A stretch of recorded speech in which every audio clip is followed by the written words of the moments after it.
बिस्मिल्लाहिर्रहमानिर्रहीम। अस्सलाम वालेकुम। नावल स्कॉटिश में खुश आमदीद। हमारे आज के नावल का नाम है किरदार और इसकी राइटर है नबीला अज़ीज़। जो लोग मेरे चैनल पर नए हैं चैनल को ज़रूर सब्सक्राइब कीजिए, वीडियो को लाइक और शेयर करना मत भूलिएगा। चलें शुरू करते हैं आज का नावल। दाद बख्श को गोली लग गई। सरदार बेगम रिजाई बदहवासी भागते हुए उनके कमरे में आई थी और सरदार बेगम के हाथ में पकड़ी तस्बीह के दाने बिना पड़े ही उनकी उंगलियों से फिसल गए। जहाँ इस होलनाक खबर से दिमाग को झटका लगा वही उनके हाथ पाँव काम के रह गए थे। सरदार बेगम रिजाई उनकी हालत देखकर परेशान हो गई। कहाँ है दाद बख्श? उनकी चुप टूटी थी। हस्पताल ले गए हैं, बता रहे थे। बहुत खून बह रहा था। पिंड की तरफ आने वाली सड़क उसके खून से लाल हो चुकी है। बस कर रिजाई, हमारा कलेजा ना काट। सरदार बेगम का दिल लरसने लगा। उन्होंने हाथ उठाकर रिजाई को रोक दिया। माफ़ी चाहती हूँ सरदार बेगम, पर मैंने जो सुना वही आकर बताया है। रिजाई थम गई। उसे एहसास हो गया था कि वो वाकई उनके दिल पर वार किए जा रही थी। अज्जू से कहो गाड़ी निकाले, मैं भी अस्पताल जाऊंगी। उन्होंने तख्त से पाँव नीचे उतारते हुए कहा। मेहरमा कहाँ है? उन्होंने तशवीश भरे लहजे में पूछा। जी वो तो शायद सो रही है। इतनी बेखबर सो रही है?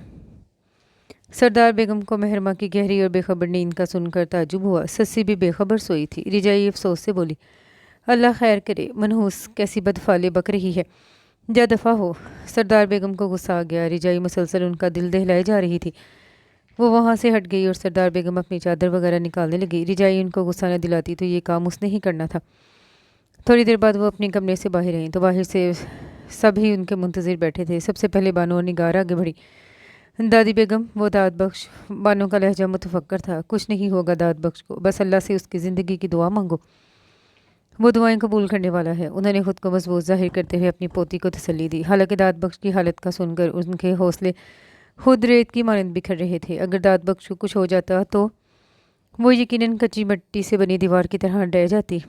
उनकी शख्सियत की बुलंदबारा इमारत दाद दाद बख्श के सहारे ही तो खड़ी थी। दाद बख्श उनकी ज़िंदगी का सरमाया था, उनकी उम्र भर की कमाई। और कौन शख्स अपनी कमाई और अपना सरमाया लुटते देख सकते हैं? उनके दिल के एक कोने से अगर दाद बख्श की ज़िंदगी के लिए दुआएं निकल रही थी तो दिल के दूसरे कोने से गमो गुस्से की आग लपक रही थी। उस पर गोली किसने चलाई? निगार को तजस्सुस हो रहा था। ये तो पता नहीं चला बीबी जी। सड़क के करीब झाड़ियों में से चुपकर फायर किए गए। हम कुछ दूर ही खेतों में काम कर रहे थे। फायर की आवाज़ सुनकर सड़क की तरफ भागे तो पता चला दाद बख्श को गोली लगी है। वो अपनी गाड़ी के करीब सड़क पर गिरा हुआ था। उनके गांव के एक किसान ने सारी बात बताई। दाद बख्श को गोली लगने वाली इतला उसी ने आकर दी थी और अभी तक सरदार बेगम के इंतज़ार में बैठा हुआ था। मैं अच्छी तरह जानती हूँ कि गोली किसने चलाई है। चलो रिजाई, उन्होंने कहते हुए कदम आगे बढ़ाए दिए। लेकिन दादी बेगम, वो मेहरमा, बानो बेसाख्ता बोली, हमारी वापसी तक वो अपनी बेखबरी का मातम करेगी, बाकी का हम आकर संभाल लेंगे। सरदार बेगम मेहरबानों को समझाकर रिजाई के साथ बाहर निकल गई और रफ्ता रफ्ता सभी मुलाजिम वहाँ से हट गए। सिर्फ मेहरबानों और मेहर निगार बैठी रह गई। क्या बना दाद बख्श का? बच गया या चला गया? हाजरा बेगम भी आ गई। उनके तंजिया लहजे में इन दोनों को बहुत गुस्सा आया था। अल्लाह ने चाहा तो वो ठीक ही होगा। बानो चबाकर बोली, ये तो तुम ठीक कह रही हो, लेकिन अगर वक्त ही आ गया हो तो क्या कहा जा सकता है? हाजरा बेगम बेरहमी से बोली थी। आपको ये सब कहते हुए अल्लाह से खौफ नहीं आ रहा? निगार ने आंखें फैलाकर देखा। अरे क्यों भाई, ऐसा क्या गलत कह दिया मैंने? वो अनजान बनकर बोली। गलत तो आपने नहीं कहा, लेकिन इस वक्त हम यहाँ बैठकर किसी दूसरे की मौत और ज़िंदगी की बातें कर रहे हैं। हम में से किसी को नहीं पता कि हमारे पास कितना वक्त है। हाजरा बेगम एकदम सटपटा गई। कैसी बदफाले मुंह से निकाल रही हो? मैं आज ही सरदार बेगम से बात करूंगी। फिर तो मुझे भी दादी बेगम को बताना पड़ेगा कि आप दाद बख्श के बारे में कैसे ख्यालात रखती हैं। निगारा जानबूझकर मेहरमा का अंदाज अपना कर बोली और वाकई हाजरा बेगम एक सेकंड में सीधी हो गई। मैं भला दाद बख्श के बारे में ऐसे ख्यालात क्यों रखूंगी? इतना अच्छा, इतना सादतमंद तो है वो। हाजरा बेगम ने फ़ौरन पैंतरा बदला। यही बात तो हम आपको समझाते हैं। खैर, आप दाद बख्श की ज़िंदगी के लिए दुआ कीजिए, लेकिन दिल से। निगार कहते हुए खड़ी हो गई। अस्पताल में गांव के बहुत से लोग जमा थे और सभी की ज़ुबान पे दाद बख्श की ज़िंदगी के लिए दुआ थी। जैसे ही सरदार बेगम अस्पताल पहुंची वह सब उनको देख के एहतरामन खड़े हो गए और सलाम किया। दाद बख्श कहाँ है? उन्होंने इन सब के चेहरों को बगौर देखा। किसी अनहोनी के डर से अंदर ऑपरेशन थिएटर में है, डॉक्टर गोली निकाल रहे हैं। बशीरा लोहार फिक्रमंदी से बोला। डॉक्टर क्या कहते हैं? वो तो जी, डॉक्टर तो तसल्ली ही देती हैं। गोली कहाँ लगी? सीने के ऊपर, कंधे के करीब। बशीरा लोहार दाद बख्श के लिए हद से ज़्यादा परेशान हो रहा था। अल्लाह खैर, वो बेसाख्ता कहती करीब पड़ी बेंच पर बैठ गई थी। नानी बेगम, दाद बख्श कैसा है? अली राहदारी अबूर करता उनके करीब आ गया। तुम्हें पता चल ही गया होगा कि दाद बख्श कैसा है। सरदार बेगम ने कमज़ोर से लहजे में कहते हुए अपने नवासी को देखा। लेकिन ये सब किसने किया? गोली मारने वाला कौन था आखिर? कासिल अली ने वही सवाल किया जो बाकी सबके जहन में गर्दिश कर रहा था। गोली मारने वाला भी हम में से ही था, कासिम अली। सरदार बेगम के पथरीले लहजे पर कासिम अली चौंक गया था। क्या मतलब है रानी बेगम? मतलब मैं तुम्हें पुलिस के सामने बताऊंगी। पुलिस को फ़ोन करो। अभी तक पुलिस पहुंची क्यों नहीं? सरदार बेगम दिल में कुछ ठान चुकी थी। लेकिन नानी बेगम, तुमसे जो कहा है वो करो। वो इस वक्त किसी बहस व तकरार के मूड में नहीं थी। मैं अभी फ़ोन करता हूँ। कासिम अली अपनी नानी बेगम के मिजाज से बखूबी वाकिफ़ था। ज़रा सी भी देर सवेर हो जाती तो वो बर्दाश्त नहीं करती थी। अगर किसी की बात या काम में देर सवेर बर्दाश्त करती थी तो वो सिर्फ दाद बख्श ही तो था। उसने फ़ोन किया तो पता चला पुलिस को पहले ही इतला मिल चुकी थी। डॉक्टर साहब ने पुलिस को इतला दी थी क्योंकि ये सरासर पुलिस केस था। और वाकई चंद मिनटों बाद पुलिस वहाँ पहुँच गई। आपकी किसी से कोई दुश्मनी है क्या? एसओजी ने कासिम अली से पूछगिछ की। नहीं सर, हमारी किसी से कोई दुश्मनी नहीं। हमारी दुश्मनी है इंस्पेक्टर साहब, और दुश्मन को मैं अच्छी तरह जानती हूँ। आप नाम लिखो, मैं लिखवाती हूँ। सरदार बेगम उठकर पास आ गई। ये क्या कह रही हैं आप? कासिम अली को हैरत हुई। मैं जो कह रही हूँ वो ठीक कह रही हूँ। इंस्पेक्टर साहब लिखो नाम। उन्होंने इशारा किया और फिर अपने दुश्मन का नाम और बल्दियत दर्ज करवाई। कासिम उनके मुंह से दुश्मन का नाम सुनकर दंग रह गया। उसे अपने कानों पर यकीन नहीं आ रहा था। मुजरिम आज शाम से पहले पहले जेल की सलाखों के पीछे होना चाहिए, वरना मैं बहुत बुरा पेश आऊँगी। उन्होंने वार्निंग दी और मजीद कुछ भी कहे बगैर वो पलटकर ऑपरेशन थिएटर के बाहर रखे बेंच पर जाकर बैठ गई। और कासिम अली बस देखता रह गया। दुआ करो अल्लाह मेरे बेटे के सोए हुए भाग जगा दे, सरदार बेगम ने बड़ी आस बड़ी हसरत से कहा। और वो औरत उनके चेहरे को देखने लगी। ये औरत सरदार बेगम की हवेली के बाहर भीख मांगने आई थी। मुलाजमा ने उसे पैसे दिए तो बोली, अपनी बेगम साहिबा से कहो मैं 2 दिन से भूखी हूँ, 2 दिन से खाना नसीब नहीं हुआ, मुझे खाना खिला दे। मेरी भूख से तड़पती हुई आंतें उन्हें दुआ देंगी। सरदार बेगम इस वक्त वहीं खड़ी पौधों को देख रही थी। उन्होंने सुना था इस बूढ़ी औरत को अंदर बुला लिया और मुलाजमा को खाना लाने के लिए कहा। अल्लाह तेरी हवेली आबाद रखे बेगम साहिबा। उस औरत ने खाना खाने के बाद झोली फैलाकर दुआ दी थी। लेकिन सरदार बेगम के दिल में तो बस एक ही हसरत थी, अल्लाह उनके बेटे को साहब औलाद करे। अल्लाह तेरे बेटे के भाग जगाएगा, ज़रूर जगाएगा। ये एक फ़कीर की दुआ है। अल्लाह तेरी हवेली को हरा भरा रखे, तुझे पोते पोतियों की खुशियाँ दिखाए। माई शाम हो रही है तो हवेली में रुक जा। सरदार बेगम ने उस औरत को रोकना चाहा। बेगम साहिबा, फ़कीर मुसाफिर होता है और मुसाफिर कहीं रुकता नहीं, चलता ही जाता है। तूने मेरे पेट की आग को ठंडा किया, अल्लाह तेरा दिल ठंडा करेगा। वो फ़कीर ने सरदार बेगम को दुआएं देते हुए हवेली से निकल गई। क्या हो रहा है यहाँ? वली मोहम्मद अंदर जनानखाने में चला आया। इस बुरी औरत से तेरे लिए दुआ करवाई है, अल्लाह तुझे औलाद जैसी नेमत अता करे। इस हवेली के सोने आंगन में बच्चों की आवाज़ें गूंजे। सरदार बेगम बेटे के लिए दुआएं करती नहीं थकती थी। इंशाल्लाह वो आपकी दुआएं ज़रूर सुनेगा। वली मोहम्मद अपनी माँ के जज्बात से बखूबी वाकिफ़ थे। बेटा 6 साल हो गए हैं दुआएं करते करते, अब तो दुआएं भी थकने लगी हैं। सरदार बेगम उदास हो गई।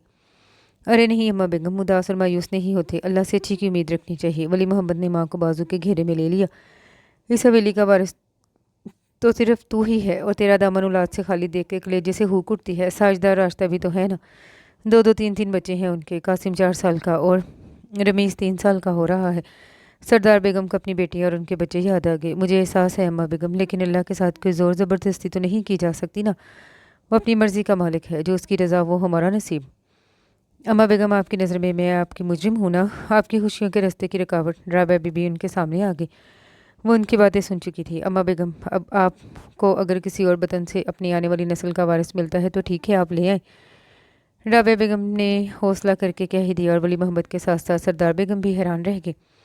ये क्या कह रही हो बहू? हाँ अम्मा बेगम, मैं अपनी खुशी के लिए आपकी खुशियाँ मिलिया मीट नहीं कर सकती। और ये सिर्फ खुशी ही नहीं, पूरी नस्ल का मामला है। अपना नामो निशान तो कोई भी मिटाना नहीं चाहता। राबे बीबी सच कह रही थी। उसके सर पे हम वक्त वली मोहम्मद की दूसरी शादी का खौफ सवार रहता था। वो भला कब तक यूँ डर डर के जी सकती थी? लेकिन हमने कभी तुम्हें तो इल्ज़ाम नहीं दिया, ना ही कभी तुम्हें रुकावट समझा है। हमने तो अपने अल्लाह ही से मांगा है। वही रब है, सबकी सुनने वाला, सबको देने वाला। सरदार बेगम से ही कह रही थी। उन्होंने कभी भी इस चीज़ के लिए राबिया बीबी को मुजरिम नहीं समझा था। औरतें वाकई जज्बाती और जल्दबाज होती हैं। इतनी जल्दी आप लोग मायूस हो गई? अभी तो ज़िंदगी बड़ी है। वली मोहम्मद ने दोनों को समझाया और वो थोड़ी देर के लिए समझ भी गई, महज थोड़ी देर के लिए। सरदार मोहम्मद और नवाज़ मोहम्मद 2 भाई थे। माँ बाप ने ज़मीनों का बंटवारा करने के साथ गाँव और हवेलियों का भी बंटवारा अपनी ज़िंदगी में ही कर दिया। बड़ी हवेली सरदार मोहम्मद के नाम और छोटी हवेली नवाज़ मोहम्मद के नाम की थी। बड़ी हवेली गांव में दाखिल होते ही बड़ी शान से सर बुलंद किए खड़ी थी। और छोटी हवेली गांव के दूसरे कोने में वाक़या थी। इसी तरह गांव की दाएं तरफ की ज़मीनें सरदार मोहम्मद की मलकियत और बाएं तरफ की ज़मीनें नवाज़ मोहम्मद की।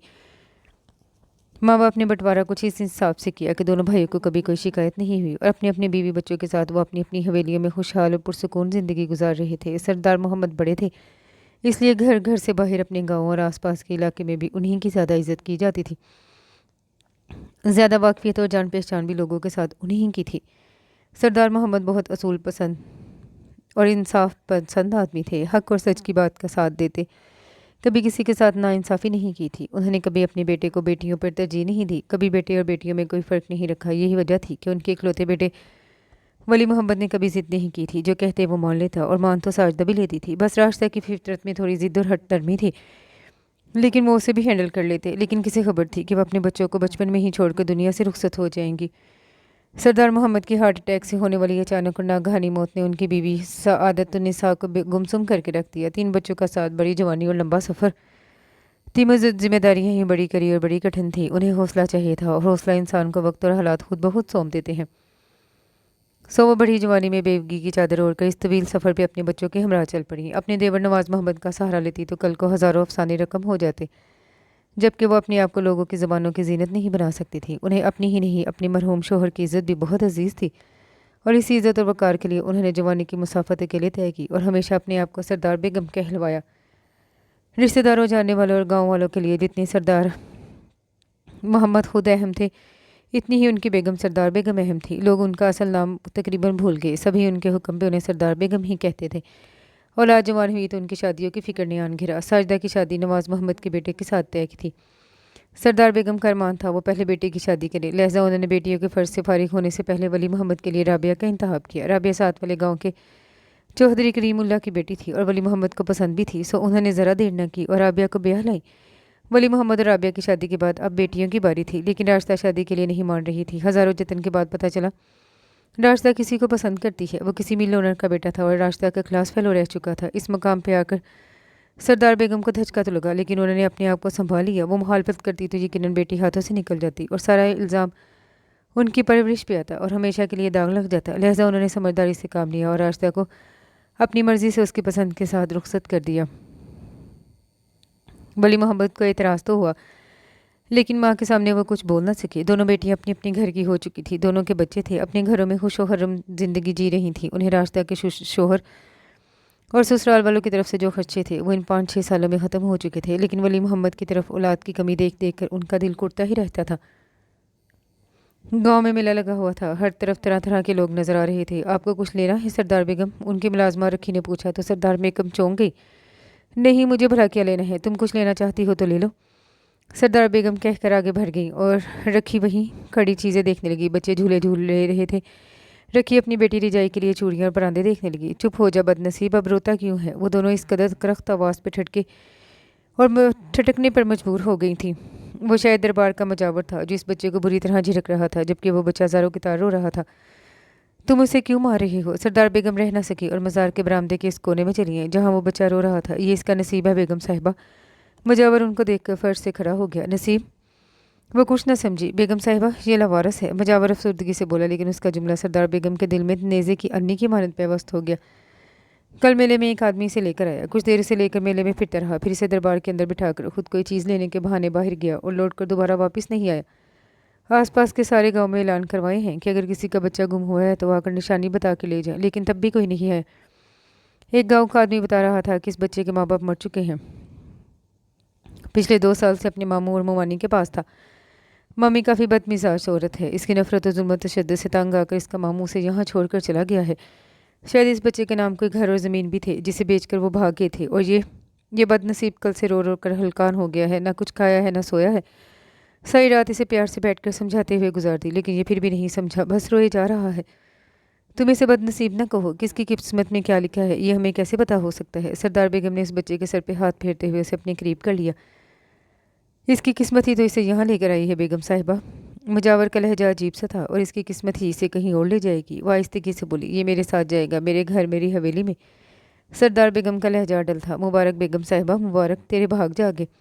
आज आज अल्लाह ने तेरी झोली भर दी, तेरी मुराद पूरी होगी। तूने एक यतीम और लवारिस के सर पे हाथ रखा है, अल्लाह तुझे वारिस देगा। जा सुखी रह।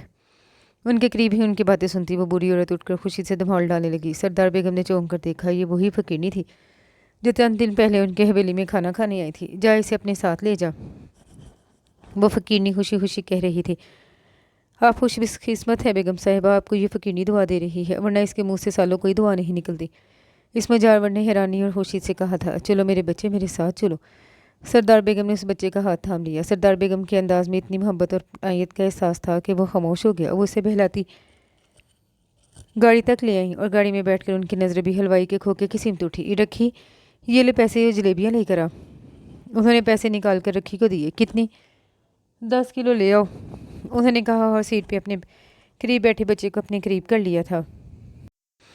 चुप हो जाओ, शाबाश, तुम्हें रोने की और डरने की कोई ज़रूरत नहीं, तुम अब मेरे बेटे हो। सरदार बेगम ने उसका सर थपका, फिर खुश ख्यालाने पे ठटक गई। तुम्हारा नाम क्या है? उन्होंने नरमी से पूछा। दाद दाद बख्श। सिसकियों की वजह से उसने अटक अटक कर बताया। माशाल्लाह, नाम तो बहुत ही प्यारा है। अपने अब्बे का नाम याद है? जी, उनका नाम खुदा बख्श था। और माँ का नाम सकीना बीबी। काफ़ी सियाने हो। वो हल्के से मुस्कुराई। इतने में रखी जलेबियाँ लेकर आ गई और बेगम ने ड्राइवर को गाड़ी स्टार्ट करने का हुक्म दिया। वो तमाम रास्ते दाद बख्श से छोटी छोटी बातें करती हुई आई थी ताकि उसका डर ज़ाइल हो जाए। ये कौन है अम्मा बेगम? वली मोहम्मद अपनी माँ के साथ 7 साल बच्चे को देखकर हैरान हुआ था। ये दाद बख्श है, मेरा बेटा भी और मेरा पोता भी। उन्होंने कतई से कहा। क्या मतलब? मतलब ये कि ये तेरा भाई भी है और बेटा भी। सरदार बेगम ने बेटे को समझाया। मगर कुछ पता तो चले, ये कौन है? बताती हूँ, अभी बताती हूँ। रखी, तो इसे अपने साथ किचन में ले जाओ और इसे अच्छा सा खाना खिला। उन्होंने इसे रखी के हवाले किया और दाद बख्श के बारे में जानकर उसे भी अफसोस हुआ और माँ के फैसले पर थोड़ी परेशानी भी हुई। अगर कल को कोई मसला खड़ा हो गया तो? उसने सरदार बेगम को देखा। कैसा मसला? कहीं से इसके वारिस पैदा हो गए तो? मेरा मतलब है इसके वही मामू और मुमानी कहीं से आगे तो फिर आप क्या करेंगी? वली मोहम्मद ने माम को मुमकिन बातों से आगाह किया। फिर की फिर देखी जाएगी। अगर इसके मामू और मुमानी आ गए तो वो हशर करूंगी कि वापसी का रास्ता भूल जाएंगे। कमबख्तों ने इस मासूम पे इतने जुल्म किए। बिन माँ बाप का बच्चा था, इन्हें तरस भी नहीं आया। उनके इज़ाइम बड़े ख़तरनाक थे। वली मोहम्मद बेसाख्ता मुस्कुरा उठा। एक खुशखबरी है आपके लिए। खुशखबरी? सरदार बेगम का दिल धड़का। कैसी खुशखबरी? जल्दी बताओ। सरदार बेगम ने बेटे का हाथ थाम लिया था और वली मोहम्मद वहीं उनके कदमों में बैठ गया। अम्मा बेगम, आप दादी बनने वाली हैं। अभी अभी गांव के अस्पताल की लेडी डॉक्टर यही बता कर गई है। वली मोहम्मद उनके दोनों हाथ थाम कर अकीदत से चूमते हुए बोला। वो अल्लाह के हजूर सजदे में गिर गई। आज अल्लाह ने वाकई उनके और उनके बेटे की भाग जगा दिए थे। आज उनकी झोली भर गई थी, उनकी मुराद पूरी हो गई थी। उन्हें इस फकीरनी की दवाएं और बातें फ़ौरन याद आईं। रखी, सबका मुंह मीठा करवाओ, उन्होंने राबिया बीबी के सर से पैसे वार कर देते हुए कहा। फिर राबिया बीबी को अपने गले लगा लिया। ये कौन है? ये मेरा दाद बख्श है बहू। सरदार बेगम ने अगले 2 दिन तक खुशी मनाई और सदके और हैरातें दी। पूरे गांव की औरतें उन्हें मुबारकबाद देने आई कि सरदार बेगम की बहू उम्मीद से हुई है। और सरदार बेगम ने सबको मिठाई देकर रुखसत किया और सबसे दाद बख्श का तारुफ भी करवाया। वापसी पे सभी औरतों की ज़ुबान पर दाद बख्श का ही जिक्र था। मेहरबानों का क्या मतलब है सरदार बेगम? राबिया बीबी के हाँ बेटी की विलादत हुई और सरदार बेगम ने पोती का नाम मेहरबानो रखा। लेकिन छोटे से दाद बख्श को मेहरबानों का नाम बहुत ही अच्छा लगा, इसलिए मतलब पूछ बैठा। मेहरबानों का मतलब है उल्फत वाली, मोहब्बत वाली, यानी प्यार करने वाली, अपनायत रखने वाली। उन्होंने दाद बख्श को मुस्कुरा कर बताया। वो बेड पर राबिया बीबी के सामने कम्बल में लिपटी हुई पड़ी थी। उठाना चाहते हो तो उठा लो इसे, उन्होंने इजाज़त दी। नहीं, ये गिर जाएगी, उसने इनकार किया और राबिया बीबी हंस पड़ी। बहुत समझदार और सियाना है, अल्लाह नजर बस से बचाए। सरदार बेगम ने उसकी बलाएं ले डाली। दाद बख्श उनके लिए वाकई खुशकिस्मत साबित हुआ था। मेहरबानी की पैदाइश के कुछ माह बाद ही राबिया बीबी फिर उम्मीद से होगी और सरदार बेगम की खुशी का कोई ठिकाना नहीं रहा। यही हाल वली मोहम्मद का भी था। वो लोग अल्लाह का शुक्र अदा करते नहीं थकते थे। दूसरी बेटी भी ऑपरेशन से पैदा हुई। अब तीसरे ऑपरेशन की गुंजाइश बाकी थी सिर्फ। सरदार बेगम इस बार भी पोते की पैदाइश पे बहुत खुश थी। उनकी एक पोते की एक वारिस की उम्मीद अब भी सलामत थी। उन्होंने उसका नाम मेहरमा रखा था। मेहरमा का क्या मतलब है सरदार बेगम? दाद बख्श ने उससे पूछा था। मेहर का मतलब है मोहब्बत और माह का तलब है चांद यानी महताब। उस्मानिया सल्तनत के 10वें हुक्मरान सुल्तान सुलेमान की इकलौती साहिबजादी का नाम मेहरमा सुल्तान था। उसे तुम मोहब्बत का चांद भी कह सकते हो। 9 साल दाद बख्श उनकी बात बड़े गौर से सुन रहा था और नजरें सरदार बेगम की गोद में सोई 5 दिन की मेहरमा पे थी। वो राबी बेबी को आज हॉस्पिटल से डिस्चार्ज करवा के लाई थी। 1 साल मेहरबानो भी हुमक हुमक कर छोटी सी मेहरमा को देखने के लिए बेचैन हो रही थी।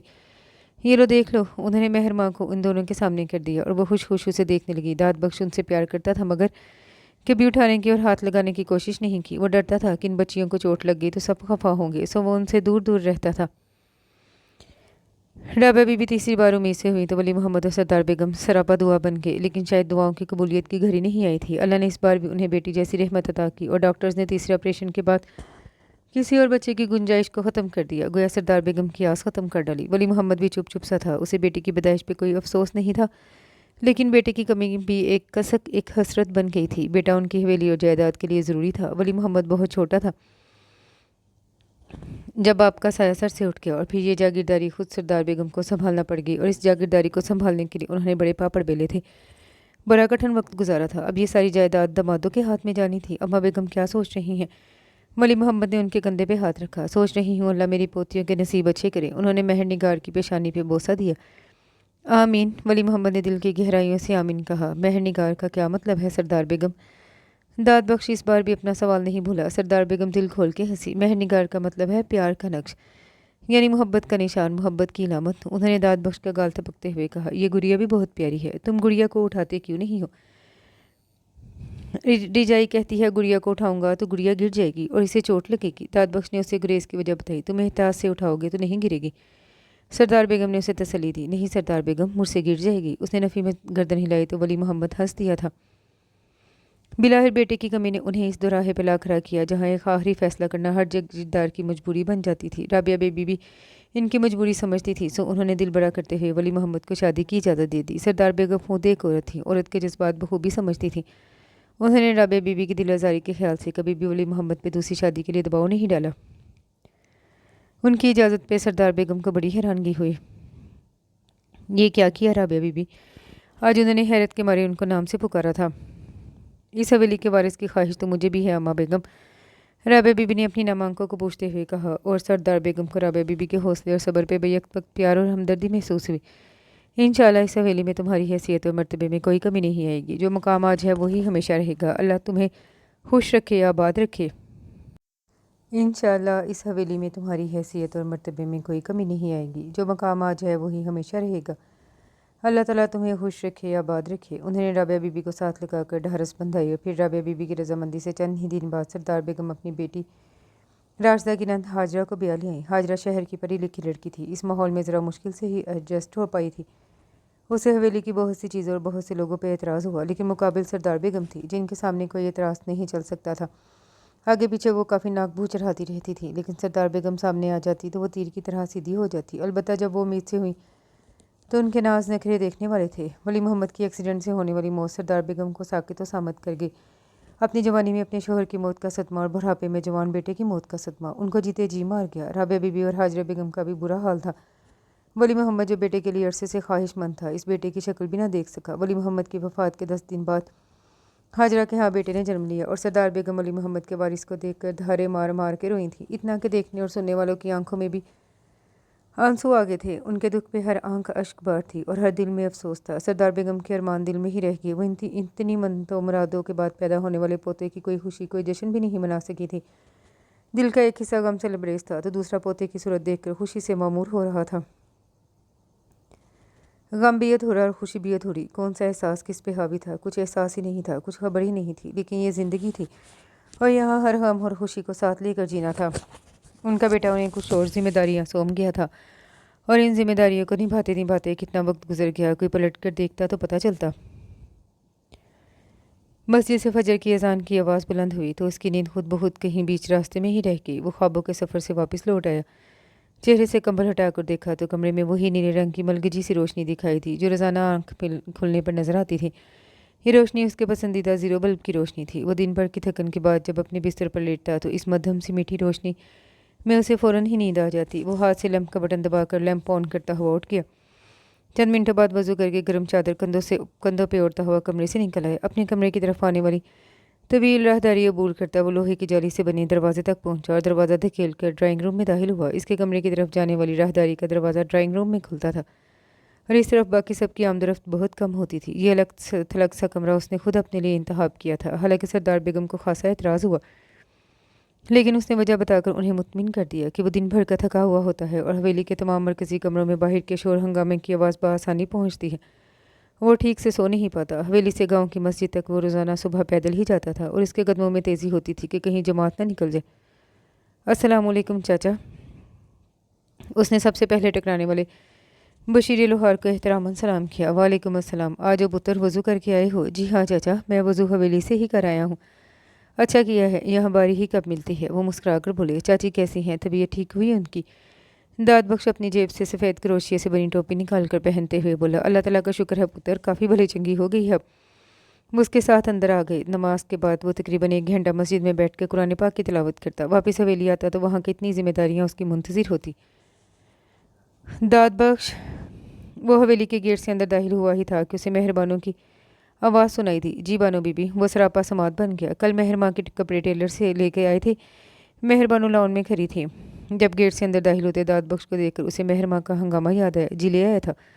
थैंक गॉड, जाओ जाकर बताओ उसे, उसने अंदर हंगामा मचा रखा है। मेहरबानों ने शुक्र का सांस लेते हुए कहा। दाद बख्श गैराज में खड़ी गाड़ी की सिमत आ गया। गाड़ी के बैक डोर खोलकर पिछली सीट पर रखा कपड़ों से भरा हुआ शॉपर निकाल कर अंदर चलाया। अरे दाद बख्श, शुक्र है तुम आ गए। इस लड़की ने नाक में दम कर रखा था। जाओ बात सुनो इसकी, राबिया बीबी खफकी से कहती वहाँ से उठ गई। दाद बख्श खामोशी से सर झुकाकर ऊपर आ गया। उसके बेडरूम का दरवाज़ा बंद था। उसने आहिस्तगी से दस्तक की। फरमाइए। उसने झटके से दरवाज़ा खोला। आपके कपड़े? उसने शॉपर सामने किया। पहले कहाँ थे ये कपड़े? कल मैं रात को लेट वापस आया, आप सो गई थी, इसलिए कपड़े गाड़ी में ही रखे गए रह के। दाद बख्श की नज़रें झुकी हुई थी। तुम्हें कैसे पता कि मैं सो गई थी? रात के 2 बजे का वक्त था मेहरमा बीबी। 2 बजे अगर तुम जाग सकती हो तो क्या मैं नहीं जाग सकती? लेकिन रात के 2 बजे मैं आपके कमरे में नहीं आ सकता था। उसने ज़ोर देकर कहा। रात के 2 बजे तुम मेरे कमरे में नहीं आ सकते तो क्या मेरे कमरे के दरवाजे पे भी नहीं रख आ सकते? वो घूर के बोली। उसे दाद बख्श की नीची नज़र पे गुस्सा आ रहा था। हाँ बीबी, नहीं आ सकता, उसने 2 टोक जवाब दिया। इसका सिर्फ बीबी कहना उसकी खफगी का इजहार था। मैं जाऊँ? वो वापसी के लिए बेचैन हो रहा था। जाओ, उसने सर हिलाकर कहा। शुक्रिया। वो फ़ौरन पलट गया। सुनो दाद, उसने बेसाख्ता आवाज़ दी तो उसके कदम थम गए। जी। वो इसकी सिमत पलटते हुए मुख्तसर बोला। मेहरमा उसे सर तपा गहरी नज़रों से देख रही थी। सरमई रंग के शलवार सूट में मलबूस, कंधों पर स्किन कलर की गर्म चादर ओढ़े। वो इस वक्त कहाँ से आया था मेहरमा बखूबी जानती थी। अच्छे लग रहे हो, उसने दिल का कहा जुबान की नज़र कर ही दिया। उसने कुछ कहने के लिए लब खोले। तुम जाओ, अब मैं कपड़े चेंज करने जा रही हूँ। मेहरमा ने लातल की जाहिर करते हुए उसे जाने का कहा और खुद कमरे का दरवाज़ा बंद कर लिया था। दाद बख्श लब भींच के रह गया। आ जाओ दाद बख्श, वो दस्तक से ही पहचान जाती थी। उन्होंने नरमी से कहा। इधर आओ, बैठो यहाँ। उन्होंने अपने जहाज़ी साइज नवाड़ी पलंग की तरफ इशारा किया। अब कैसी तबीयत है आपकी? सरदार बेगम को 2 दिन से बुखार था। तबीयत तो पहले से बेहतर है, लेकिन कुछ थकन और कमज़ोरी हो गई है, उठने की हिम्मत ही नहीं हो रही। उन्होंने नकाहा से कहा। मैं आपकी टांगें और पाँव दबा देता हूँ। उसने उनके पाँव पर हाथ रखे और आहिस्तगी से दबाने लगा। अरे नहीं मेरे बच्चे, ये तेरा काम नहीं है। उन्होंने अपने पाँव पीछे हटाने की कोशिश की। बेटे माओ के पैर दबाते अच्छे नहीं लगते। उन्होंने दाद बख्श की गिरफ्त से अपने पाँव निकालने चाहे। बेटे ही तो माओ के पैर दबाते हुए अच्छे लगते हैं सरदार बेगम। वो अकीदत वो मोहब्बत रिजाई के हाथ में नहीं होगी जो मेरे हाथ में होगी। तुम बेटे हो, लेकिन मुझे सरदार बेगम कहकर पल में गैर भी कर देते हो। सरदार बेगम बारहा कह चुकी थी कि मुझे अम्मा बेगम या दादी बेगम कहा करो, लेकिन वह बचपन से ही अब तक उनको अम्मा या दादी कहने की हिम्मत नहीं कर सका। मैं आपको सरदार बेगम इसलिए कहता हूँ ताकि आपका मुझ पर रोब रहे। वो उनको बहलाने के लिए ज़रा शरारत से बोला। मैं सब जानती हूँ, वो मसनूई खफगी से कहने लगी। मैंने डॉक्टर से टाइम ले लिया है, कल आप मेरे साथ शहर चलेंगी और चेकअप करवाएंगी। लेकिन अब किस लिए चेकअप करवाना है? बुखार तो उतर गया। बुखार उतर गया है, लेकिन कमज़ोरी ने कहा तो छोड़ गया है ना। डॉक्टर को ताकत की दवा लिख कर देगा तो आपकी एनर्जी बेहाल हो जाएगी, उसने हतमी अंदाज में कहा। और सरदार बेगम उसकी इतनी फिक्रमंदी पे मुस्कुरा दी जैसे तुम्हारी खुशी। वो इसकी बात से इनकार नहीं कर सकती थी। अम्मा बेगम। अचानक दरवाज़ा खोलकर रास्ता बेगम अंदर दाखिल हुई। कैसी तबीयत है आपकी? रास्ता बेगम उनके पलंग पे सरहाने की तरफ आ बैठी थी। मुझे किसी ने बताया ही नहीं कि आपकी तबीयत ख़राब है। वो तो आज हाजरा बीबी भाभी ने जिक्र किया कि अम्मा बेगम बीमार हैं। रास्ता बेगम खासी तशवीश और परेशानी जाहिर कर रही थी।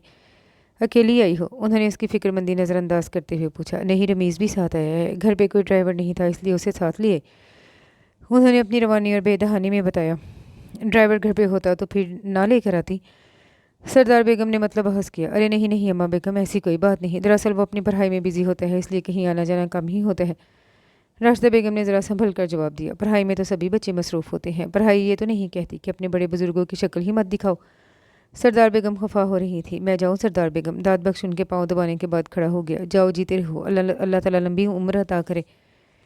उनके मुंह से दुआ निकली थी। आप सुबह तैयार रहिएगा, नाश्ता करने के फ़ौरन बाद निकलना होगा। वो उनको यकीन दहानी करवा कर बाहर निकल गया। कहाँ जाना है अम्मा बेगम?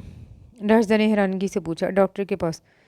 तो इसके साथ जाने की क्या ज़रूरत है? मैं ले जाऊंगी, रमीज़ है ना हमारे साथ, तुम और रमीज़ आज हो लेकिन कल नहीं होगे, फिर किसके साथ जाऊंगी? क्या मतलब है अम्मा बेगम? मतलब ये है कि तुम लोग मेहमान हो, चले जाओगे, तो फिर मैं क्या करूंगी? सरदार बेगम के लहजे में इस्तेहज़ा था। राशिदा बेगम का मूड बिगड़ गया, लेकिन वो खामोश हो गई। अस्सलाम वालेकुम नानी बेगम। उन इतने में रमीज़ अंदर दाखिल हुआ।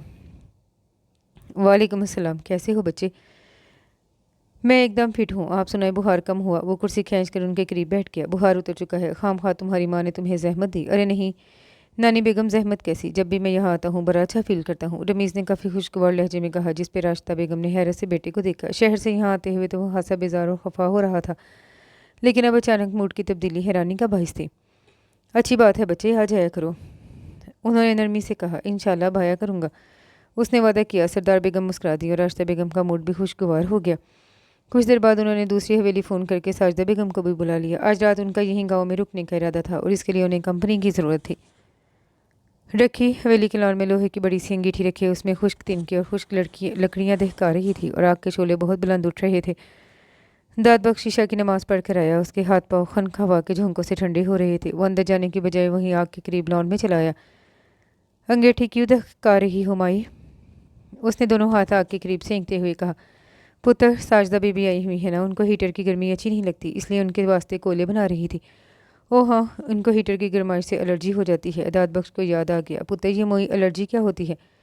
माई रखी ने पूछा। दाद बख्श उनकी बात पे आहिस्तगी से मुस्कुराया, फिर कुछ दूर पड़ी कुर्सियों में से एक कुर्सी उठाकर आग के करीब रख कर बैठ गया। माई एलर्जी वही होती है जो दाद बख्श को मेहरमा से होती है। दूसरे लफ्ज़ों में इसे कोफ्त, बेजारी और उकताहट भी कहा जा सकता है। उनके करीब से ही मेहरमा की आवाज़ सुनाई दी थी। दाद बख्श चौंक गया था। वो भी लॉन में ही थी, लेकिन वो अंधेरे में उसे देख नहीं सका। दाद बख्श को क्या होती है बीबी? माई रखी को समझ नहीं है, एलर्जी या मेहरमा? दाद बख्श को देखते हुए जोर देकर बोली। माही बीबी, आपको भी कुर्सी ला दूं? माई रखी ने उसे खड़े देख कर पूछा। मैं चलता हूँ, अब वोटने के लिए पड़ तो होने लगा, मेरे दिल से भी चले जाओ। वो जलकर बोली थी और फिर पाँव पटकती हुई वहाँ से चली गई। दाद बख्श वहीं बैठा रह गया। एक तो इस लड़की ने उसे सूली पर लटका रखा था, वो उसकी खुद सरी से डरता था। वो सरदार बेगम की उम्र भर की रियाजत मिट्टी में नहीं मिलाना चाहता था, और वो थी कि हर बार आड़े आ जाती थी। वो दाद बख्श की गुर्बत और तन्हाई से भी नहीं डरती थी, लेकिन दाद बख्श का खून खुश्क हो जाता था। रमीज़ हवेली के मरकजी दरवाजे से निकलकर लॉन की सीढ़ियाँ तय करता दाद बख्श के करीब आ गया। दाद बख्श अपनी जगह से उठ खड़ा हुआ। अस्सलाम वालेकुम, बैठिए। उसने अपनी कुर्सी रमीज़ को पेश की। वालेकुम अस्सलाम, लेकिन तुम कहाँ बैठोगे? तुम कहाँ बैठोगे? रमीज़ ने उसे खड़े देखकर पूछा। मैं दूसरी कुर्सी ले आता हूँ। दाद बख्श पलट कर गया और दूसरी उठा लिया। दाद बख्श, कितना अरसा हो गया है तुम्हें इस हवेली में रहते हुए? रमीज़ आग पर नज़रें जमाते हुए बोला। बचपन से अब तक यही तो रह रहा हूँ रमीज़ साहब। तो फिर तुम यहाँ सब लोगों के मिजाज से अच्छी तरह वाकिफ़ हो गए? तकरीबन, उसने आहिस्तगी से कहा। तकरीबन क्यों? इसलिए कि कभी कभी हम किसी इंसान के साथ पूरी ज़िंदगी भी गुजार लें तो उसे जान नहीं पाते, उसे समझ नहीं पाते, और कभी कभी एक लम्हा भी एक उम्र पे हावी हो जाता है। एनीवे, तो मुझे एक बात बताओ, तुम्हारी ये मेहरमा बीबी कैसी है? रमीज़ के सवाल पे दाद बख्श ने चौंक कर देखा। क्या बात है दाद बख्श, मेरा सवाल समझ में नहीं आया। उसने हंसते हुए इस्तफसार किया। मैं क्या बता सकता हूँ जी, यही कि इसको क्या पसंद है, इसके शौक मशागिल क्या है। रमीज़ ने मानी खेजी से कहा। दाद बख्श का दिल चाहा कि कह दे, मैं उसका शौक हूँ, मैं ही उसकी पसंद, और मुझे तंग किए रखना उसका मशगला है। इसके अलावा वो कुछ नहीं करती। देखिए रमीज़ साहब, मेरा काम ज़्यादातर हवेली से बाहर होता है। मेरा इनके साथ उठना बैठना तो है नहीं कि मैं उनके मिजाज को समझ सकूँ। जितना मैं जानता हूँ वो बहुत अच्छी नेचर की हैं, अलबत्ता थोड़ी ज़िद्दी हैं, अक्सर ज़िद पे अड़ जाती हैं। दाद बख्श ने सरसरी से अंदाज में बताया। ओह, ये तो बहुत बुरी बात है। क्या मतलब है आपका? यार, लड़कियां ज़िद्दी हों तो बड़ी प्रॉब्लम होती है। लड़कियों में सब कुछ होना चाहिए, नाज नखरा, अदाएँ, लाड प्यार, लेकिन ज़िद नहीं होनी चाहिए। मैं इस चीज़ से सख्त एलर्जी हूँ। रमीज़ ने बड़े धड़ल्ले से अपने वाहियात ख्यालात का इजहार किया था। दाद बख्श उसे अपने इश्तियाल को जब्त कर गया। लगता है काफ़ी तजर्बा है आपको। और वह जवाबन कह कहा लगा कर हंसा। तजर्बे तो बहुत है दाद बख्श, बस अब किसी नए तजर्बे पे दिल आमादा है। उसने दाद बख्श के कंधे पे हाथ मारते हुए कहा। दाद बख्श का चेहरा सुर्ख पड़ गया, कनपट्टी की रगें तन गई थी। वो उठ खड़ा हुआ। काफ़ी टाइम हो चुका है, अब सोना चाहिए। इतनी जल्दी यार? रमीज़ भी बैठना चाह रहा था। सुबह फजर की नमाज के लिए भी उठना होता है। जल्दी सोऊंगा तो जल्दी उठूंगा ना, उसने रसान से जवाब दिया। Okay, good night. रमीज़ भी उठ खड़ा हुआ। हाय, गुड मॉर्निंग।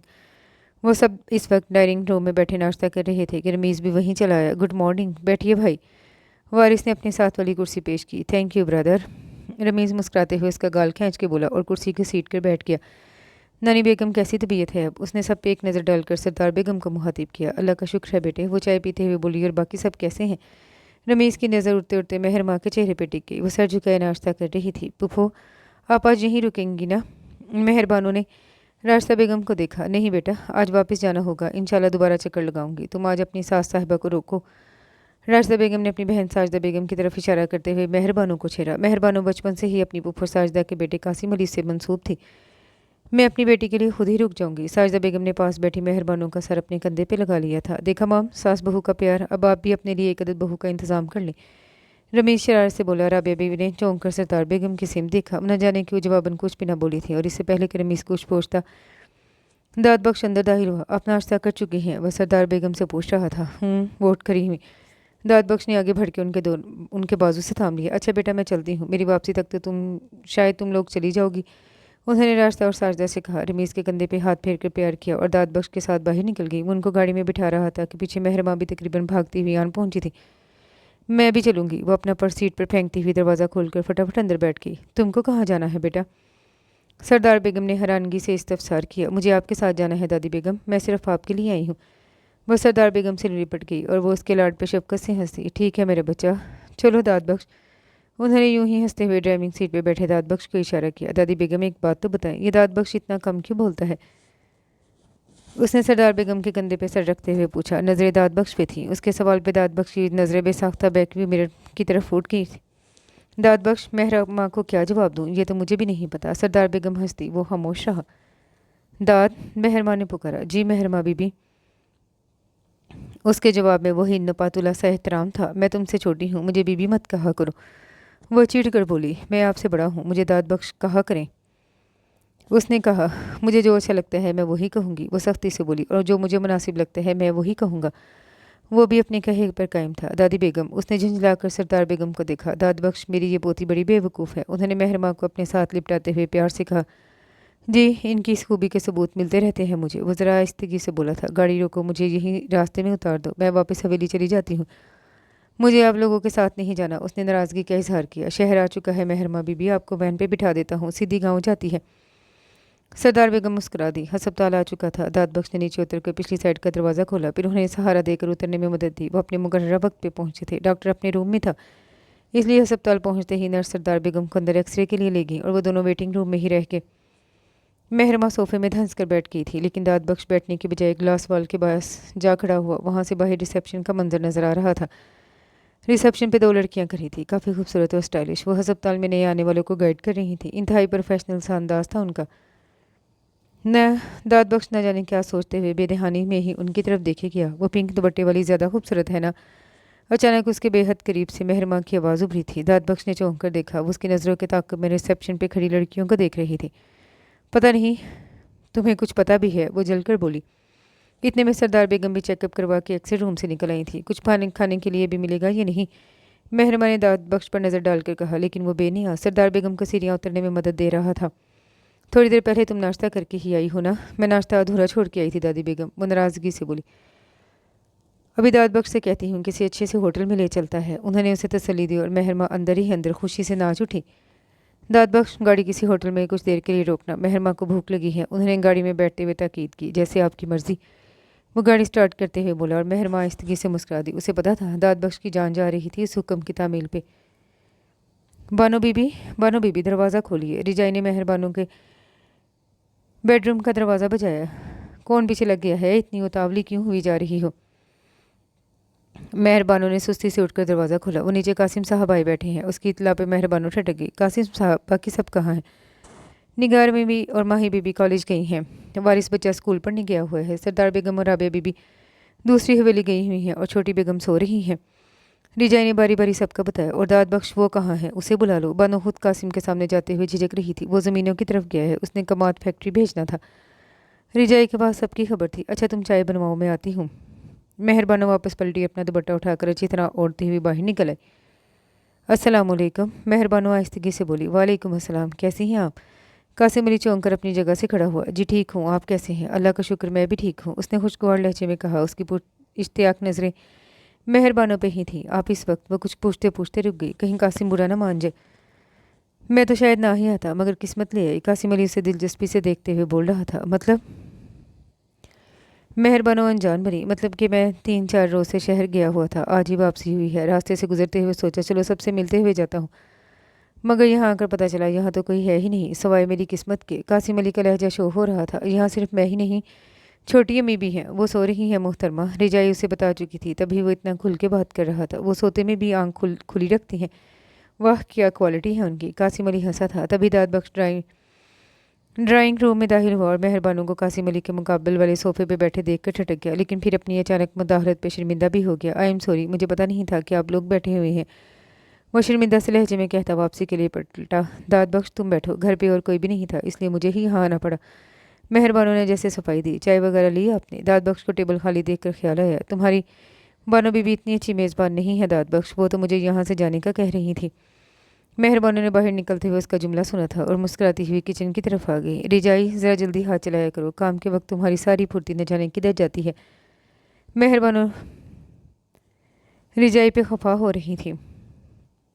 बस बानो बीबी, सब तैयार हो गया। रिजाई ट्रे उठाए हुए बोली, कमाद भिजवा दिया है तुमने? कासिम अली रिजाई से चाय का कप लेते हुए दाद बख्श से मुखातिब हुआ, कुछ कल भिजवाया है और कुछ आज। दाद बख्श ने भी कप थाम लिया। इस बार जिस शुगर मिल को कमाद भिजवाने का हमारा इरादा था, वहाँ पहला हाथ तुमने मार लिया। कासिम अली ने कहा, पहला हाथ नहीं कासिम साहब, दूसरा हाथ। मैं पिछले साल भी इस शुगर मिल में कमाद भेज चुका हूँ। पिछले साल हमारा नुकसान भी हुआ था, एक ट्राली किसी खड्ड में गिर गई थी। तुमने वो पिछली बार की कसर अब पूरी कर ली। जाहिर है कारोबार में होने वाला नुकसान कारोबार से ही पूरा होता है। कासिम साहब, ये सारा कारोबार, लेन देन, आमदन और खर्चा वगैरह सरदार बेगम का है, यानी मेरे लिए एक अमानत है, इसलिए मुझे इस अमानत की पाई पाई का हिसाब किताब रखना होता है, उसने रसानियत से कहा। कासिम अली चुप हो गया। और रही बात आपके इरादे की, तो अगर मुझे पता होता तो शायद कहीं और फरोख्त कर देता। दाद बख्श ने माजरत की थी, अरे कोई बात नहीं यार, माल तुम भिजवाओ या हम, बात तो एक ही है ना। इस हवेली में और इस हवेली में कोई फ़र्क तो नहीं। कासिम अली ने सर झटते हुए इत्मीनान से कहा और फिर चाय पीने के बाद जाने के लिए खड़ा हो गया। दाद बख्श उसे गाड़ी तक छोड़ने गया था। तुम्हारे लिए खाना लगाऊं? रिजाई को पता था सुबह से ज़मीनों की तरफ निकला हुआ है, उसने अभी तक कुछ भी नहीं खाया। मैं पहले नहा लूँ फिर खाना खाता हूँ, वो कहते हुए ड्राइंग रूम में खुलने वाले लोहे की जाली के दरवाजे को खोलकर अपने कमरे की तरफ आ गया। उसे वाकई भूख लगी हुई थी, इसलिए वो नहा कर सीधा डाइनिंग रूम में आया। वो कुर्सी खींच कर बैठ गया तो चंद ही मिनटों में रिजाई ने खाना टेबल पर सजा दिया। मेरा खाना? अचानक मेहरमा की बुलंद आवाज़ में सदा उभरी। वो कॉलेज से लौटी थी, सीधी डाइनिंग रूम में आई। दाद बख्श उसकी आवाज़ पर ठटक गया, अभी लगाती हूँ माही बीबी। रिजाई तेज़ी से पलट गई, वह उसके सामने वाली कुर्सी खींच कर बैठ गई। नज़रें उसी पर मरकूज थी, लेकिन वो अपने ध्यान में मगन खाना खाने में मसरूफ़ रहा। उसकी कोशिश जल्द अज जल्द यहाँ से उठने की थी। खाना कोई चुरा नहीं लेगा, खाते हुए देख तो लिया करो, नज़र ही तो सारी तबाही की जड़ होती है। वो सुकून से बोला, मुझे देखने से कौन सी तबाही हो जाएगी? मेहरमा चबा कर बोली, इसी एक नज़र की बदौलत ही तो इंसान के अंदर ख्वाहिश जागती है। दाद बख्श का हर जवाब ही अजीब था। ओह, तो तुम ख्वाहिशों के जागने से डरती हो? हाँ डरता हूँ, क्योंकि जब इंसान के अंदर ख्वाहिश जागती है तो फिर हर चीज़ का और हर रिश्ते का डर और खौफ ख़त्म हो जाता है। इंसान अपनी ख्वाहिशों को पूरा करने के लिए सब कुछ कर गुजरता है। इतनी परहेजगारी भी अच्छी नहीं होती दाद बख्श, और इतनी बेखौफी भी अच्छी नहीं होती मेहरमा बीबी। वो गिलास में पानी उंडेलते हुए बोला, तुम बुज़दिल हो, अपनी बुज़दिली छुपाने के लिए पारसे के लिए बाधा और रखा है। बुज़दिल मर्द कुछ नहीं कर सकता और बेखौफ औरत सब कुछ कर सकती है। वो सख्त और खुरदरे लहजे में कहता कुर्सी धकेल कर खड़ा हो गया। दाद? मेहरमा उसकी चोट पे बिलबिला उठी थी। मैं दाद बख्शूँ मेहरमा बीबी, मुझे दाद बख्श ही रहने दे। ज़मीन की खाक को सर पर मत चढ़ाएं, सर पर पड़ी खाक बर्बादी की इलामत कहलाती है। सरदार बीबी ने दाद बख्श को फर्श से उठाकर अर्श पे बिठा दिया। प्लीज़ ऐसा मत कीजिए कि सरदार बेगम किसी दाद बख्श को अर्श से उठाकर फर्श पे फेंकना पड़े, दाद बख्श नहीं सह पाएगा। वो कहते कहते जैसे कमज़ोर पड़ गया और फिर वहाँ से निकलता चला गया। मेहरमा शशदर सी बैठी रह गई। दाद बख्श अपने आप को, अपनी ज़ात को किस खोल किस दायरे में रखता था, ये तो उसे आज पता चला था। सुनहरी धूप सोना उगल रही थी और लोग सर्दी से बचने के लिए सुनहरी धूप का जेवर अपने तन पर सजाने के लिए सूरज के साए तले बैठे थे। सवार सरदार बेगम का तख्त भी हवेली के लॉन में सजा दिया गया और झिलमिलाती धूप उनके इर्द गिर्द हिसार बांध के खड़ी हो गई। वहीं बैठे बैठे गांव की 2 औरतें भी उनसे मिलने चली गईं। रखी, आज धूप निकली है तो चावल ही साफ करवा के रख लो। सरदार बेगम तकिए के सहारे ज़रा सा उठते हुए बोली, जी सरदार बेगम, मैं भी यही सोच रही थी। रखी घुटनों पर जोर डालते कहने लगी, रिजाई अजू और रफ़ीक से कहो चावलों की बोरी निकाल कर यहाँ रख जाए, मैं यहाँ कपड़ा बिछाती हूँ। रखी ने हिदायत दी। रखी ने बड़ा मोटा सा कपड़ा बिछाया और रिजाई अजू और रफ़ीक वगैरह से कह के गोदाम से चावलों की बोरी निकलवा कर ले आई। मैं भी हाथ बटा दूँ, गाँव की एक औरत ने उठते हुए कहा। अरे नहीं नहीं रुकैया, बैठो, तुम मेहमान हो यहाँ। सरदार बेगम ने इस औरत को रोक दिया। ये तो आपका बड़ापन है सरदार बेगम, वो औरत इतनी इज्जत में बड़ी खुश हुई। हम दोनों आपके पास किसी काम से आए थे। उस औरत ने ज़रा ठहर के तमहीद बांधी। हाँ हाँ बोलो, क्या काम है? वो जी दरअसल मेरा बेटा गांव के स्कूल से 10 जमातें पढ़ चुका है, अब शहर के कॉलेज में पढ़ना चाहता है, लेकिन हम शहर के कॉलेज में दाखिले वगैरह का कुछ भी नहीं पता, इसलिए हम चाहते हैं कि आप इसका दाखिला करवा दें। उन्होंने ज़रा झिझक के कहा। वो लोग इतनी छोटी सी बात के लिए इतना ज़्यादा परेशान हो रही थी। सरदार बेगम मुस्कुरा दी। तुम परेशान ना हो, मैं दाद बख्श से कहूँगी, वो तुम्हारे बेटे का दाखिला करवा देगा। बस 10वीं जमात में उसके नंबर अच्छे होने चाहिए। ये लें चाय। रिजाई ट्रे में चाय और बिस्किट वगैरह सजाई आ गई। यही तो इस हवेली की खासियत थी कि हर आने वाले की इज्जत और कदर की जाती, चाहे वो कोई फ़कीर होता, चाहे गांव की कोई कमी कमीन, चाहे अपना कोई करीबी अजीज़। बहुत मेहरबानी सरदार बेगम, बहुत बहुत मेहरबानी। वो मशकूर होने लगी थी। सरदार बेगम उनके साथ बातों में मसरूफ़ थी। जब हवेली का गेट खुला और चमचमाती हुई बेचारों अंदर दाखिल हुई, फिर इसमें से रमीज़ का चेहरा नमूदार हुआ। रमीज़? सरदार बेगम उसे देख कर चौंक गई। वो पौधों की बाहर फलांग कर लॉन की तरफ ही आ रहा था। अस्सलामुअलैकुम। उसने करीब आते हुए ऊंची आवाज़ में सलाम किया। वालेकुम अस्सलाम। आओ मेरा बच्चा, बैठो। वो कोहनी पे ज़ेर देते हुए उठकर बैठ गईं। कैसी हैं आप? वो उनके पास ही तख्त पे बैठ गया। अल्लाह का शुक्र है बेटा, ठीक ठाक हूँ। तुम सुनाओ, माँ कैसी है तुम्हारी? वो बिल्कुल फिट है। हाँ, आपको सलाम कह रही थी, उसने याद आने पे कहा। वालेकुम अस्सलाम। तुम्हारा बाप कहाँ होता है आजकल? सालों गुजर गए, उसने तो कभी शक्ल ही नहीं दिखाई। उन्होंने दामाद के मुतलिक पूछा। कदीर हमदानी जब से रास्ता के साथ शादी हुई थी, 1 या 2 बार ही गाँव आए थे। पापा अपने बिजनेस में बिजी होते हैं, कभी सिंगापुर, कभी हॉलैंड, कभी अमेरिका और कभी दुबई। इतने इतने दिन तो हम उनकी शक्ल नहीं देखते। भला क्या देखेंगी? रमीज़ दिलचस्पी से हंसा। और वो जो तुम्हारी माँ ने उसके साथ पसंद से शादी की थी, वो क्या हुए? इतने इतने दिन अपनी शक्ल नहीं दिखाता तो उसकी शक्ल क्या खाक देखेगा? क्या घर की चमकती दबकती दीवारों को देख देख कर खुश होती रहती है? वो दोनों औरतें उठकर जा चुकी थीं, इसलिए सरदार बेगम रमीज़ के साथ खुल के बात कर रही थी। वो घर बैठेंगी तो घर की दीवारें देखेंगी ना, पापा से ज़्यादा मामा खुद बिजी होती है। रमीज़ ने कंधे उचकाकर हंसते हुए कहा। क्या मतलब? वो चौंकी। कुछ नहीं, आप ये बताएं बाकी सब कहाँ हैं? उसने टाल दिया। तुम्हारी पुप्पो अंदर है, आराम कर रही है, मिलना चाहो तो जाकर मिल सकते हो। बच्चियाँ कॉलेज गई हैं और वारिस स्कूल गया हुआ है। नहीं, अभी तो मैं चेंज करूँगा, फिर बाकी सबसे मिलूंगा। वो उठ खड़ा हुआ। रहोगे? जिनानी बेगम, यूनिवर्सिटी से छुट्टियाँ थी, इसलिए सोचा इस बार छुट्टियाँ आपके साथ गुजारूंगा। उसने मुस्कुरा कर कहा। रिजाई से कहो वो तुम्हारे लिए कमरा खोल देगी। उन्होंने इशारा किया और रमीज़ सर हिलाते हुए अंदर आ गया। सरदार बेगम दूर तक उसकी पुश्त को देखती रही, न जाने किस सोच में गुम हो गई थी। उसे कॉलेज के गेट से बाहर खड़े आधा घंटा हो चुका था उसका इंतज़ार करते हुए, लेकिन अभी भी उसकी आमद के दूर दूर तक इम्कान नज़र नहीं आ रहे थे। वो तीसरी बार घड़ी देख रहा था। मेहरबानो यूनिवर्सिटी और मेहरनिगार कॉलेज से फारिग हो चुकी थी, इसलिए अर्जुन को ले गया था, मगर मेहरमा आज थोड़ी लेट हो गई, इसलिए उसको पिक करने की जिम्मेदारी दाद बख्श पे आ गई थी। मेहरमा ने खुद उसे कॉल करके कॉलेज से पिक करने का कहा, लेकिन अब पिछले आधे घंटे से उसका कोई अता पता नहीं था। दाद बख्श चाहता तो उसके नंबर पर कॉल करके पूछ भी सकता था, लेकिन वो खुद से उसके नंबर पे कॉल भी तो नहीं करना चाहता था। वो जिस दायरे में खुद को कैद किए हुए था, बस उसी दायरे में रहना चाहता था, लेकिन उसकी आमद में इतनी ताहिर उसे परेशान भी कर रही थी। वो गाड़ी का दरवाज़ा खोलकर नीचे उतर आया और गेट से बाहर खड़े चौकीदार के पास चला आया, लेकिन इससे पहले कि वो चौकीदार से कोई इस्तफसार करता, अंदर से दूसरे चौकीदार ने गेट खोला और लड़कियों के टोले दमदार होना शुरू हो गए। दाद बख्श थोड़ा साइड पे हो गया। हाय दाद। मेहरमा ने उसे दूर से ही देखकर चहकी थी और वहीं से हाथ हिलाया। ये दाद कौन है? उसके एक क्लास वालों ने पूछा था। कौन हो सकता है? जवाब में मेहरमा शरारत से बोली। तुम्हारा मंगेतर। जुनैरा ने क्यास किया। मेहरमा खिलखिलाकर हंसी। मंगेतर है तो नहीं, मगर दुआ करो हो जाए। ओह, यानी अभी को चक्कर चल रहा है? वो जूम मायनी से बोली। यार कोशिश तो कर रही हूँ, मगर चल नहीं रहा। अमेजिंग यार, तुम्हारी खूबसूरती, तुम्हारी दिलकशी ने इसे मुतासिर नहीं किया। वो खुद किसी से कम है क्या? शाहाना पर्सनैलिटी है उसकी, सिर्फ शाहाना पर्सनैलिटी है। वो खुद कहीं से शाहाना नहीं, इंतहाई आजिज़, परहेजगार और मुत्तकी सा बंद है। तमाम औरतें उसे अपनी माँ और बहन नजर आती हैं। मेहरमा इस्तेहज़ाइया कहते हुए हंसी। ओके, अब चलती हूँ, बेचारा कब से इंतज़ार कर रहा है। मेहरमा उन्हें खुदा हाफिज़ कहती हुई हाथ हिलाकर आगे बढ़ गई। दाद बख्श ने उसके लिए बैक डोर खोल रखा था, लेकिन वो बैक डोर ज़ोर से बंद करके फ्रंट डोर खोलकर बैठ गई। दाद बख्श ने ठटक कर उसे देखा। चलो, उसने लापरवाही से कहा। दाद बख्श ने एक नज़र मेहरमा को और एक नज़र गेट से बाहर खड़ी उसकी दोस्तों को देखा, इसलिए खामोशी से गाड़ी स्टार्ट कर दी।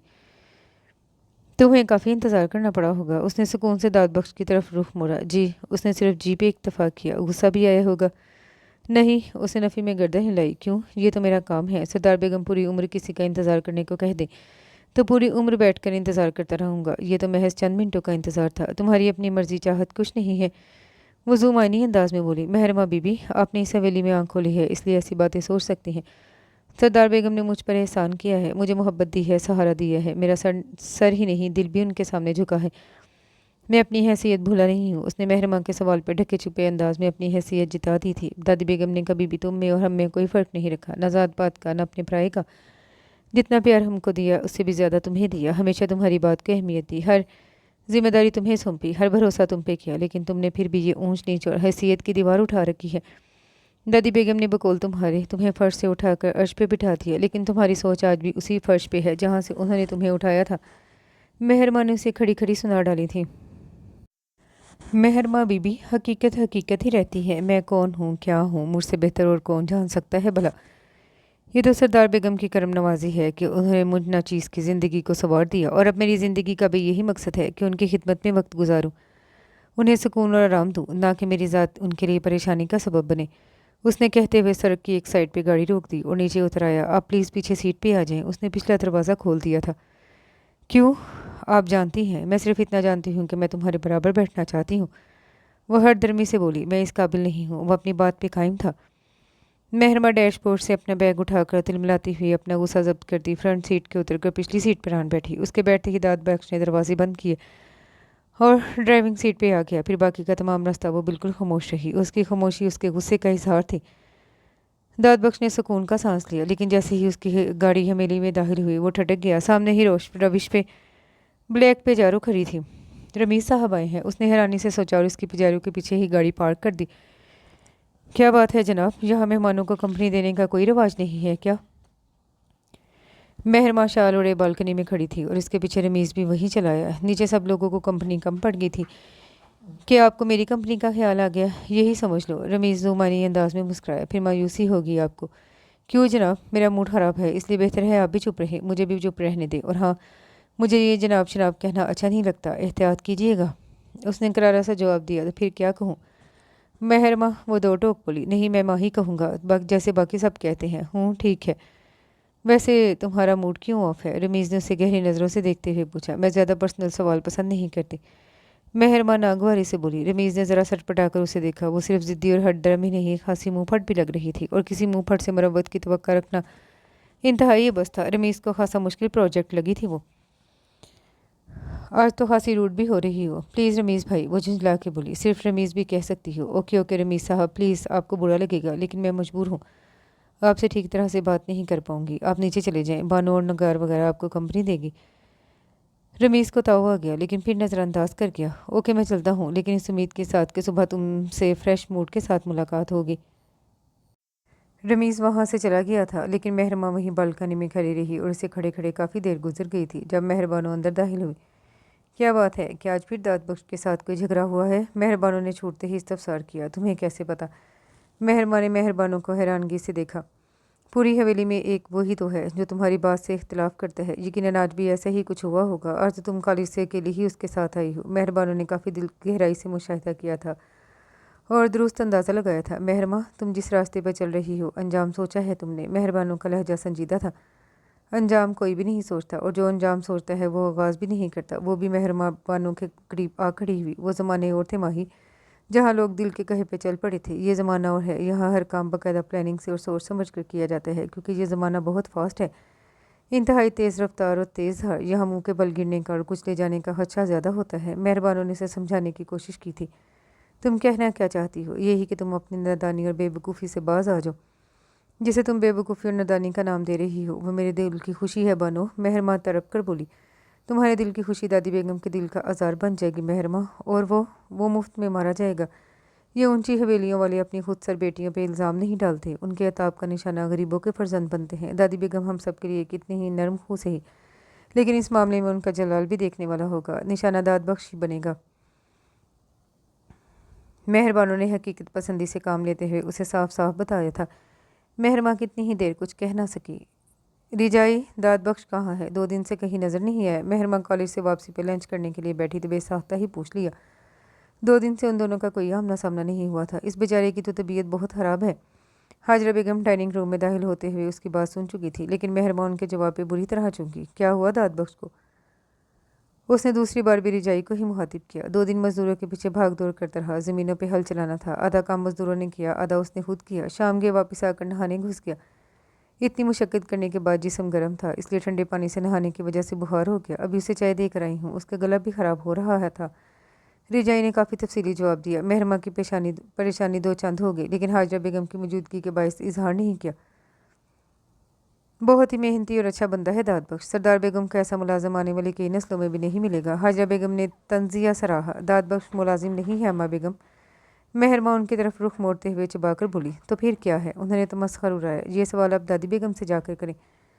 दाद बख्श मेरा बेटा है, मेरा पोता है, मेरा नवासा है, और कितने रिश्ते बताऊं। सरदार बेगम के समातों से भी हाजरा बेगम की आवाज़ दूर नहीं रह सकी। वो दाद बख्श के लिए रिजाई को जख्मी बनाने का कहने आई थी, और ये काम उनके लिए इतना अहम था कि वो खुद अपने कमरे से उठकर यहाँ तक आ गई थी। यानी दाद बख्श इस हवेली में वरासत का हिस्सेदार है। जागीर और जायदाद का बंटवारा हुआ तो दोनों को बराबर का हिस्सा मिलेगा। हाजरा बेगम अपने सीने में सालों से फांस की तरह अटका सवाल आज बेसाख्ता ही ज़ुबान तक ले आई। इस हवेली की वारिस और हकदार मैं खुद अभी ज़िंदा हूँ, और इस हवेली के वारिस और हकदार का फैसला मैं खुद करूँगी। और एक बात कान खोल कर सुन लो बहू बेगम, इस हवेली और जायदाद से सबको बराबर का हिस्सा मिलेगा। मैं 4 गाँव के लोगों में बैठ कर हिस्सा करूँगी। सरदार बेगम सख्ती से कह कर रिजाई को लिए वहाँ से चली गई। हाजरा बेगम नागन की तरह बल खा रही थी। बड़ी जवानी में बेवगी के बाद उनकी आंखों ने अगर कोई ख्वाब देखा था तो वो इस हवेली और जागीर पर राज करने का ख्वाब ही था। वो ये हवेली छोड़कर भी जा सकती थी, लेकिन अपने बेटे को और इस हवेली को छोड़ने का हौसला नहीं हुआ। उनके तस्वुर में ये हवेली और राजधानी सरदार बेगम के बाद उनकी मलकियत थी, लेकिन सरदार बेगम तो जाने क्या क्या सोचे बैठी थी। वो अजीब सी कश्मकश का शिकार थी। दिल बेचैनी और इस्तराब के घेरे में था। दिल जिस पे आमादा था, दिमाग उस पे इनकारी हो रहा था। सोचे भी मुस्तरिब सी महसूस हो रही थी। काफ़ी देर वो बिस्तर पर लेटी यूं ही करवटें बदलती रही। बिलाहिर उठ कर बैठ गई। अपने ध्यान को उसकी सोच से हटाने के लिए उसने एक जतन किया और टेलीविज़न ऑन करके बैठ गई। तकरीबन 5 मिनट वो चैनल सर्च करती रही, फिर रिमोट बेड पर उछाल कर उठ खड़ी हुई। अलमारी के पास गई और अपनी गर्म शाल निकाल कर ओढ़ती हुई कमरे से बाहर निकल आई। बाहर हर तरफ मलगजा सा अंधेरा फैल रहा था। वाइस्ती सीढ़ियाँ उतरती ड्राइंग रूम में खुलने वाले दरवाजे के पास आ गई। ये दरवाजे खुलते और बंद होते हुए अच्छी खासी आवाज़ पैदा करता था। उसकी चिड़चिड़ाहट दूर तक सुनाई देती थी। महरमा ने हैंडल थामकर जैसे ही दरवाजे को अपनी तरफ खींच कर खोला, उसकी बुलंद आवाज़ में उभरने वाली चिड़चिड़ाहट पूरे ड्राइंग रूम में गूंजी। वो इस दरवाजे को कोसती हुई दाद बख्श के कमरे की राहदारी में दाखिल हुई, लेकिन जैसे ही हैंडल को छोड़ा, दरवाजे ने बंद होते हुए भी वही एहतजाज बुलंद किया। मनहूस वो बुड़बुड़ाती हुई दाद बख्श के बेडरूम के सामने आ रुकी। एक लम्हे के लिए ठहर कर अपना मूड दुरुस्त किया, फिर दरवाजे पे हाथ से हल्का सा दबाव डाला। दरवाज़ा खुलता चला गया। दाद बख्श कभी भी अपने बेडरूम का दरवाज़ा अंदर से बंद करके नहीं सोया था। गोया उसका कुछ भी पर्सनल नहीं था। महरमा बिना हट के अंदर दाखिल हो गई। अंदर कमरे में नीले रंग के ज़ीरो बल्ब की मध्यम सी फजू खेस रोशनी फैली हुई थी। कमरे का माहौल खासा ख्वाबनाक लग रहा था। महरमा के दिल की लय बदल गई। वो दबे कदमों चलती हुई उसके बेड के करीब आ गई। दाद बख्श दाएं करवट सोया हुआ था। दाद, उसने मध्यम सी आवाज़ में पुकारा। दाद। दोबारा आवाज़ दी गई, लेकिन वो शायद दवाइयों के ज़रिए असर गहरी नींद सो रहा था। महरमा बेड के करीब ही 2 जानों कालीन पे बैठ गई। उसके ऐन सामने दाद बख्श का चेहरा था। उसके स्याह बाल उसकी कुशादा पेशानी पे गिरे हुए थे। हम वक्त उनकी इज़्ज़त और एहतराम में झुकी रहने वाली आंखें नींद से हमकनार थी।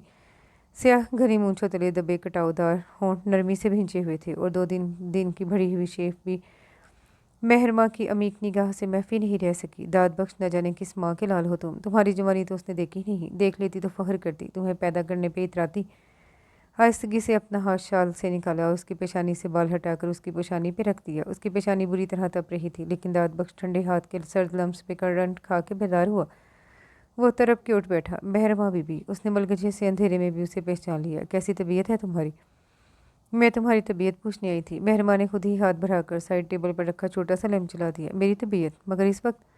उसने वॉल क्लॉक की सिम देखा। रात का 1 बजा था। जब फुर्सत मिलेगी तब भी पूछूंगी ना। उसने बेनियाजी जाहिर की। लेकिन महरमा बीबी, इस वक्त आपका मेरे बेडरूम में आना मुनासिब नहीं। प्लीज़ आप खुद संभलने की कोशिश करें। दाद बख्श बुखार से सुर्ख आंखों में लाल डोरे तैर रहे थे और कच्ची नींद हलकोरे ले रही थी। दाद बख्श मुश्किल अपने आसाब ठिकाने ला पाया था। हर वक्त मुनासिब और गैर मुनासिब के चक्करों में मत पड़ा करो। कभी किसी के एहसासात और जज्बात भी समझ लिया करो। महरमा को उसकी परेशानी और फिक्र पे गुस्सा आया।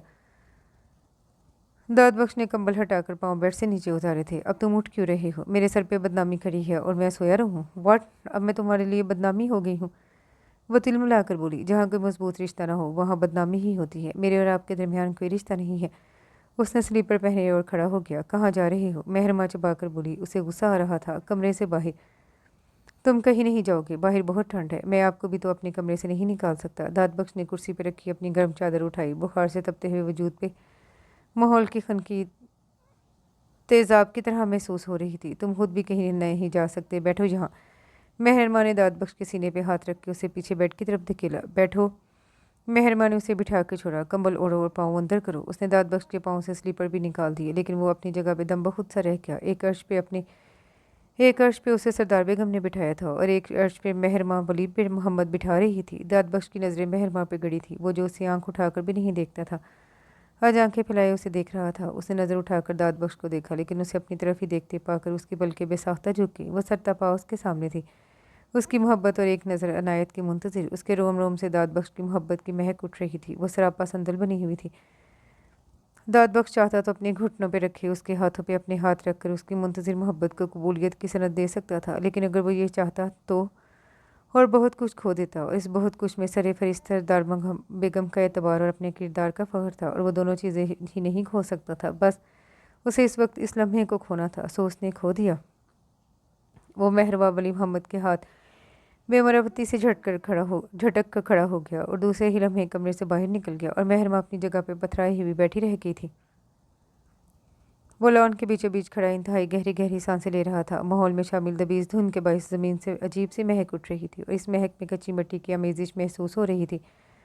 लॉन की घास भीगी भीगी लग रही थी, और इस धुन के बायस रात की सियाही सुर्ख धुंधली रोशनी में बदल रही थी। उसे लॉन में टहलते हुए और एक फैसले पर पहुंचते हुए काफ़ी देर लग गई। फजर की अजान में आधा घंटा रह गया था। उसने नमाज पढ़ने के लिए जाना था, इसलिए बेहतर था कि ये काम अभी ख़त्म कर लेता।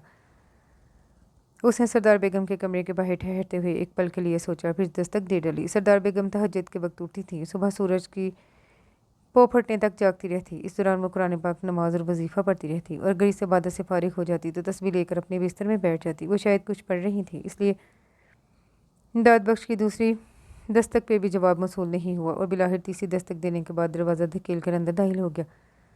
सरदार बेगम सामने ही जाए नमाज पे बैठी तस्बीह पढ़ रही थी। उन्होंने आंख के इशारे से इजाज़त पे काफ़ी बोझल कदमों से आगे बढ़कर कुर्सी पे बैठ गया। अल्लाह के हजूर दुआ मांग कर दाद बख्श की तरफ मुतवज्जा हुई। तुम ठीक तो हो? उन्होंने तशवीश भरे लहजे में पूछा। जी ठीक हूँ। कहाँ से आ रहे हो? बाहर लॉन से। क्यों खैरियत? तुम्हारी तबीयत तो ख़राब थी, फिर इतने सर्द मौसम में बाहर क्यों चले गए? दाद बख्श चंद सानिये यूं ही खामोश बैठा रहा, फिर कुर्सी उठाकर जाए नमाज के करीब आके बैठ गया और हाथ बढ़ाकर सरदार बेगम का हाथ पकड़ लिया। वो हैरानी से उसकी हरकत नोट कर रही थी। आपके सामने कोई बात करूं तो क्या इसके लिए कसम खाकर यकीन दिलाना ज़रूरी है? वो काफ़ी संजीदगी से ठहर ठहर कर बात कर रहा था। सरदार बेगम के तजस्सुस में इजाफे के साथ साथ पेशानी की शिकनों में भी इजाफा हो गया। ये कैसी बातें कर रही हो तुम? उन्हें हैरत थी। जो मैं पूछ रहा हूँ आप वो बताएं। दाद बख्श का लहजा और अंदाज दो टोक हो रहे थे। तुम खुद जानते हो कि तुम्हारी बात मेरे लिए क्या अहमियत रखती है और मुझे कितना यकीन है तुम पे, लेकिन ये बात ही कुछ ऐसी है कि आपका एतमाद डोल सकता है। बात जो भी हो दाद बख्श, तुम पे यकीन इतना कमज़ोर भी नहीं कि डामाडोल हो जाए। सरदार बेगम का लबो लहजा मजबूत था, जिस पर दाद बख्श ने इत्मीनान से गहरी सांस खारिज की। मैं बहुत दिनों से, बल्कि बहुत अरसे से ये बात आपके इल्म में लाना चाह रहा था, लेकिन खुद में इतनी हिम्मत और हौसला नहीं पा रहा था कि आपके सामने ये सब कह पाता। मैं सोचता था कि सब कुछ खुद बहुत ठीक हो जाएगा, वक्त के साथ साथ उसे अकल आ जाएगी, वो समझ जाएगी, लेकिन वो बहुत नादान है। आपने मुझ पर एतमाद किया है, मुझ पर भरोसा किया, अपनी इज़्ज़तें, अपनी अमानतें मुझ पर यकीन रखते हुए मुझे सौंप दी। मैं सब कुछ हो सकता हूँ, मगर बेगैरत और बेज़मीर नहीं हो सकता कि आपकी इज़्ज़त या अमानत में कोई ख़यानत करूँ। मैं आपकी इज़्ज़तों का अमीन हूँ और हमेशा ही यही रहना चाहता हूँ। इसके लिए ज़रूरी है कि मैं इस हवेली से दूर हो जाऊँ। मैं यहाँ से जाना चाहता हूँ इस वक्त से पहले, जब इस हवेली के मकीन खुद मुझे धक्के देकर निकाले। दाद बख्श कहते कहते जैसे थक गया था, और सरदार बेगम साकत तो सामत से बैठी उसे देख रही थी। वह हैरत से गंग हुई लग रही थी। किसकी बात कर रही हो तुम? कुछ देर बाद वो सरगोशी में बोली, महरमा बीबी की। उनके अंदेशों की तस्दीक हो गई। सरदार बेगम चूँ की तू बैठी रह गई। पहले कभी क्यों नहीं बताया? उनकी आवाज़ किसी कुएं से आती महसूस हो रही थी। पहले बात कभी इस नौबत तक नहीं पहुंची थी।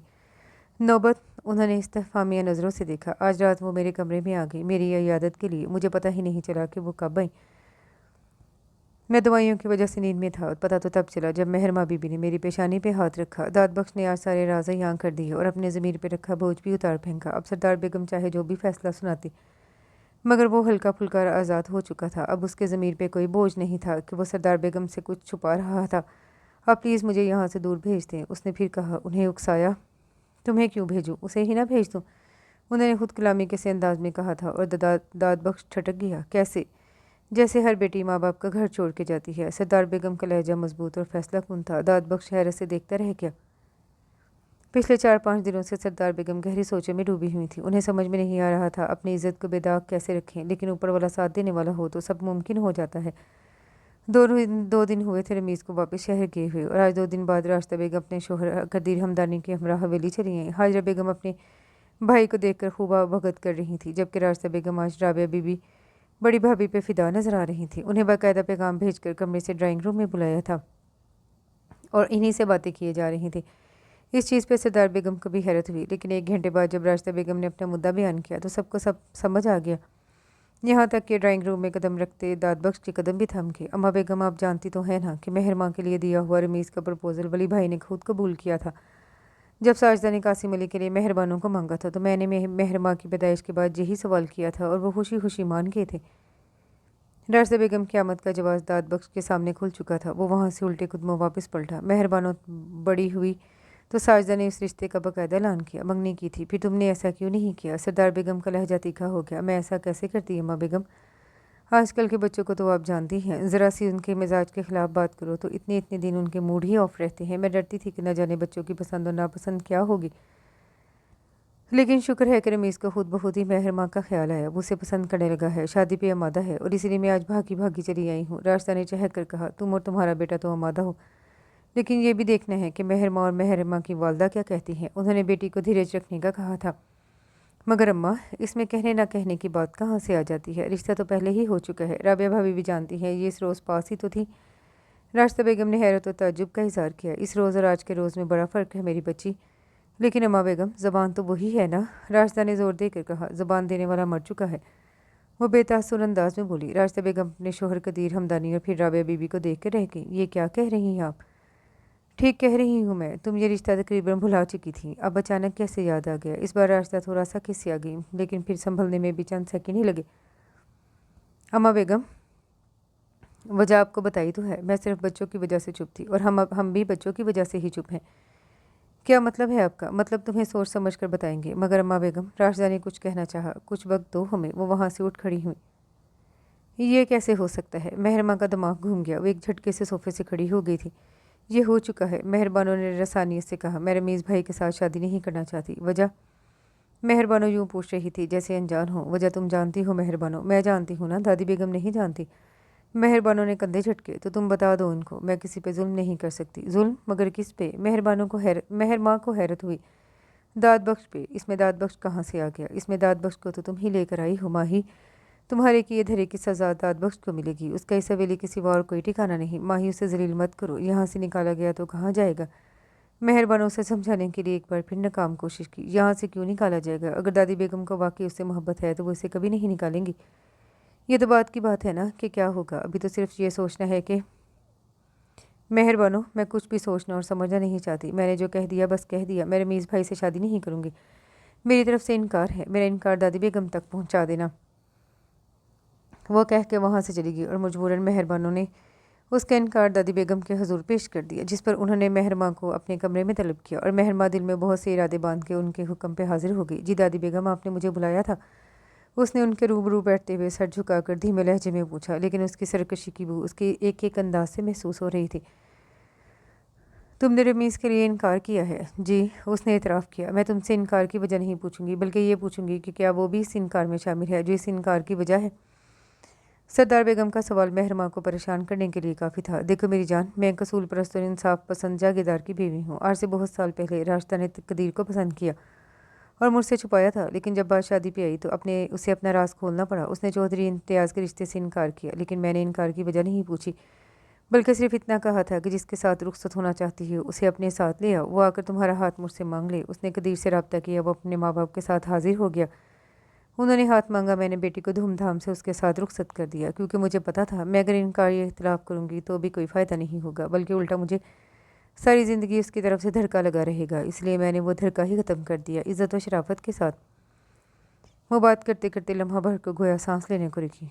और आज इतने सालों बाद मेरी पोती ने भी वही इनकार किया है, इसलिए मैं आज भी इनकार की वजह नहीं पूछूंगी, बल्कि यही कहूँगी जिसके साथ रुखसत होना चाहती हो उसे अपने साथ ले आओ। वो आकर तुम्हारा हाथ मुझसे मांग ले। सरदार बेगम ने सपाट से अंदाज में कहकर बात ही ख़त्म कर डाली और मेहरमा हक्का बक्का से देखती रह गई। लेकिन दाद बेगम, मैं कैसे? मैंने कहा ना, तुम मेरे सामने इस गांव के किसी कमी को भी ले आओगी तो मैं तुम्हारी शादी उसके साथ कर दूंगी, क्योंकि इस हवेली ने कभी किसी के कदमों में कैद की जंजीरें नहीं डाली। उन्होंने फैसला सुना दिया। महरमा शर्तर सी बैठी थी। रिजाई रिजाई, महरमा खुद पे जब्त करती रिजाई को पुकारे जा रही थी। जी माही बीबी। वो तेज़ी से सीढ़ियाँ उतरती सामने आई। दाद बख्श कहाँ है? उसके लहजे में कुछ ऐसा ज़रूर था कि रिजाई चौंक गई। मैं तुमसे पूछ रही हूँ रिजाई, वो चीख कर बोली। जी वो तो कल से डेरे पे है। कब आएगा? जी आज तो नहीं आएगा, ज़मीनों पे काम हो रहा है। तो फिर अज्जू से कहो गाड़ी निकाले। रिजाई अज्जू को गाड़ी निकालने का पैगाम पहुंचाने चलेगी। माही ये क्या कर रही हो? मैं हर बानो उसके पीछे आई। डूबने से पहले बचाव के लिए हाथ पाँव मार रही हूँ। वो आंखों के नम गोशे रगड़ते हुए बोली, इसे आजमाइश में मत डालो माहू, इसे आजमाइश में न डाला तो मैं ना आड़ लगूंगी ना पार। उसने सख्ती से जवाब दिया। जी माही बीबी, गाड़ी तैयार है। रिजाई वापस आते हुए बोली, चलो मेरे साथ। वो रिजाई को इशारा करती आगे बढ़ गई। गाड़ी की स्पीड तेज़ रखो। उसने अज्जू को हदायत दी। अज्जू ने फ़ौरन हुक्म की तामील की। गाड़ी का रुख डेरे की तरफ था। अवाइल मार्च के दिन थे। मौसम बहुत खूबसूरत हो रहा था, लेकिन वो बहुत बेचैन था। दिल में कहीं एक धड़का सा था कि वो पता नहीं क्या करेगी। इतनी आसानी से तो हार मारने वाली नहीं थी, लेकिन उसने एक बार भी ये नहीं सोचा कि महरमा उसके पीछे डेरे तक भी पहुंच जाएगी। उनके बड़े से वसीओ अरीज डेरे के अहाते में बरगद का बड़ा सा दरख्त लगा हुआ था, जिसकी छाँव डेरे के पूरे सहन पे फैली हुई थी। और इसी छाँव के नीचे दाद बख्श चारपाई पे औंधा लेटा न जाने किन सोचों में गुम था कि डेरे के अंदर आकर रुकने वाली गाड़ी के इंजन बंद होने की आवाज़ पे यकदम सर उठाकर देखा था सरदार बेगम की गाड़ी। उसे अचंबा हुआ। वो एक झटके से सीधा होकर उठ बैठा। गाड़ी से रिजाई की शक्ल नमूदार हुई और इसके बाद महरमा नीचे उतरी। महरमा बीबी। दाद बख्श की आंखें फैल गई। उसके कानों में खतरे का अलार्म बजा। तुम लोग जाओ, मुझे दाद बख्श से कुछ बात करनी है। उसने हाथ के इशारे से अज्जू और रिजाई समेत वहाँ मौजूद तमाम मुलाजमीन को डेरे के अहाते से चले जाने का इशारा किया। जी बीबी। वो लोग सर झुकाकर बाहर निकल गए। महरमा मजबूत कदम उठाती उसके सामने आ रुकी। मैं तुम्हें लेने आई हूँ, मेरे साथ हवेली चलो। वो दाद बख्श की आंखों में देखते हुए बोली, लेकिन दाद बख्श नज़र चुरा गया। क्यों? मेरा हाथ मांगने? मेरी आपके साथ शादी नहीं हो सकती।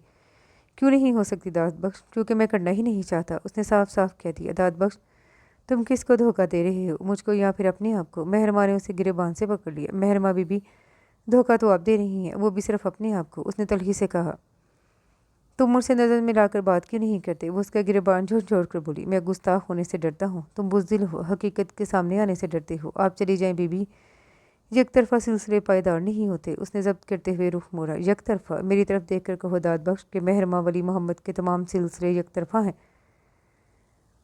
उसने उसके गिरेबान को झटका दिया। चंद सानिया दाद बख्श चुप रहा। फिर उसने झुकी नज़र उठाई। नैन प्याले छलकने को बेताब थे। हाँ महरमा बीबी, आपके सारे सिलसिले एक तरफा हैं। आप इस सफ़र में तनहा हैं और आप तन्हाई का सफ़र बहुत जल्द थका देता है।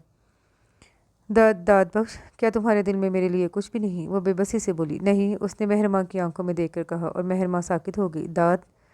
वो ज़ेर लब पुकार के रह गई। माफ़ी चाहता हूँ महरमा बीबी। दाद बख्श ने उसके सामने दोनों हाथ जोड़ दिए और महरमा उसे और उसके जुड़े हुए हाथों को देखती नीचे बैठती चली गई। दाद बख्श मजीद देख न सका और पलटकर दूसरी तरफ चला गया। बरगद के दरख्त पे बैठी कोयल बड़ी सुरीली आवाज़ में रोई थी। उसकी कूक बहुत दूर तक जा रही थी, लेकिन महरमा के दिल की कूक उसके दिल की दीवारों तक ही टकराती रह गई थी।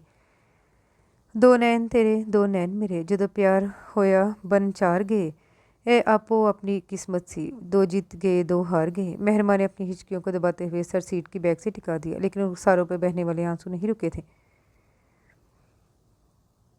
नमीज़ और महरमा की मंगनी के फ़ौरन बाद ही राशिदा बेगम ने शादी के लिए भी जल्दी मचा दी, लेकिन सरदार बेगम पहले मेहरबानों की शादी करना चाहती थी, इसलिए उन्होंने कोई हामी नहीं भरी। लेकिन दूसरे ही रोज़ साजिदा बेगम भी लपक झपक हवेली आन पहुंची। वो भी अपनी बहू को रुखसत करवाने की ख्वाहिशमंद थी और सरदार बेगम को भला क्या चाहिए था। एक साथ दो शादियों के हंगामे जाग उठे। भाग दौड़ ज़्यादा दाद बख्शी कर रहा था। हर काम उसके ज़िम्मे था। फर्नीचर वालों को ऑर्डर देने के बाद इन्विटेशन कार्ड का डिज़ाइन पसंद करने के लिए हवेली आ गया था। उसके बाद ज्वेलर के पास भी जाना था। कपड़ों जूतों की खरीदारी का काम तो औरतों को खुद ही करना था, इसलिए बड़े बड़े और भारी काम दाद बख्श पे डाल दिए और वो सब निपटाता फिर रहा था। इस वक्त भी वो दी शादी कार्ड लेकर आया निकल रहा था जब अपने ध्यान में किसी से टकराते टकराते बचा। दाद बख्श। वो अपने नाम पे ठटका। शाहमीर। दाद बख्श भी उसे पहचान चुका था। फिर दोनों यकदम एक दूसरे से बगलगीर हो गए। तुम कब आए ऑस्ट्रेलिया से? दाद बख्श खुशगवार हैरत से पूछ रहा था। मुझे यहाँ आए हुए तकरीबन महीना हो गया है। तुमसे रब्ता करने की कोशिश की, लेकिन तुमने शायद नंबर ही चेंज कर लिया। तुम मुल्क चेंज कर सकते हो तो क्या हम नंबर चेंज नहीं कर सकते? दाद बख्श को आज अपने भूले बिछड़े दोस्त से मिलकर बहुत खुशी हो रही थी। कर सकते हो जनाब, कर सकते हो, लेकिन साथ साथ ये भी बता दो कि और क्या कुछ चेंज किया इन 4 सालों में? शाहमीर का अंदाज जुबानी था। नंबर के सिवा कुछ भी चेंज नहीं किया यार, इतनी औकात ही नहीं थी। दाद बख्श इस्तेज़ाई हंसा। बस बस रहने दे, अपनी औकात मुझसे पूछ या फिर सरदार बेगम से पूछ। पूछने की क्या बात ज़रूरत है, मैं खुद ही जानता हूँ।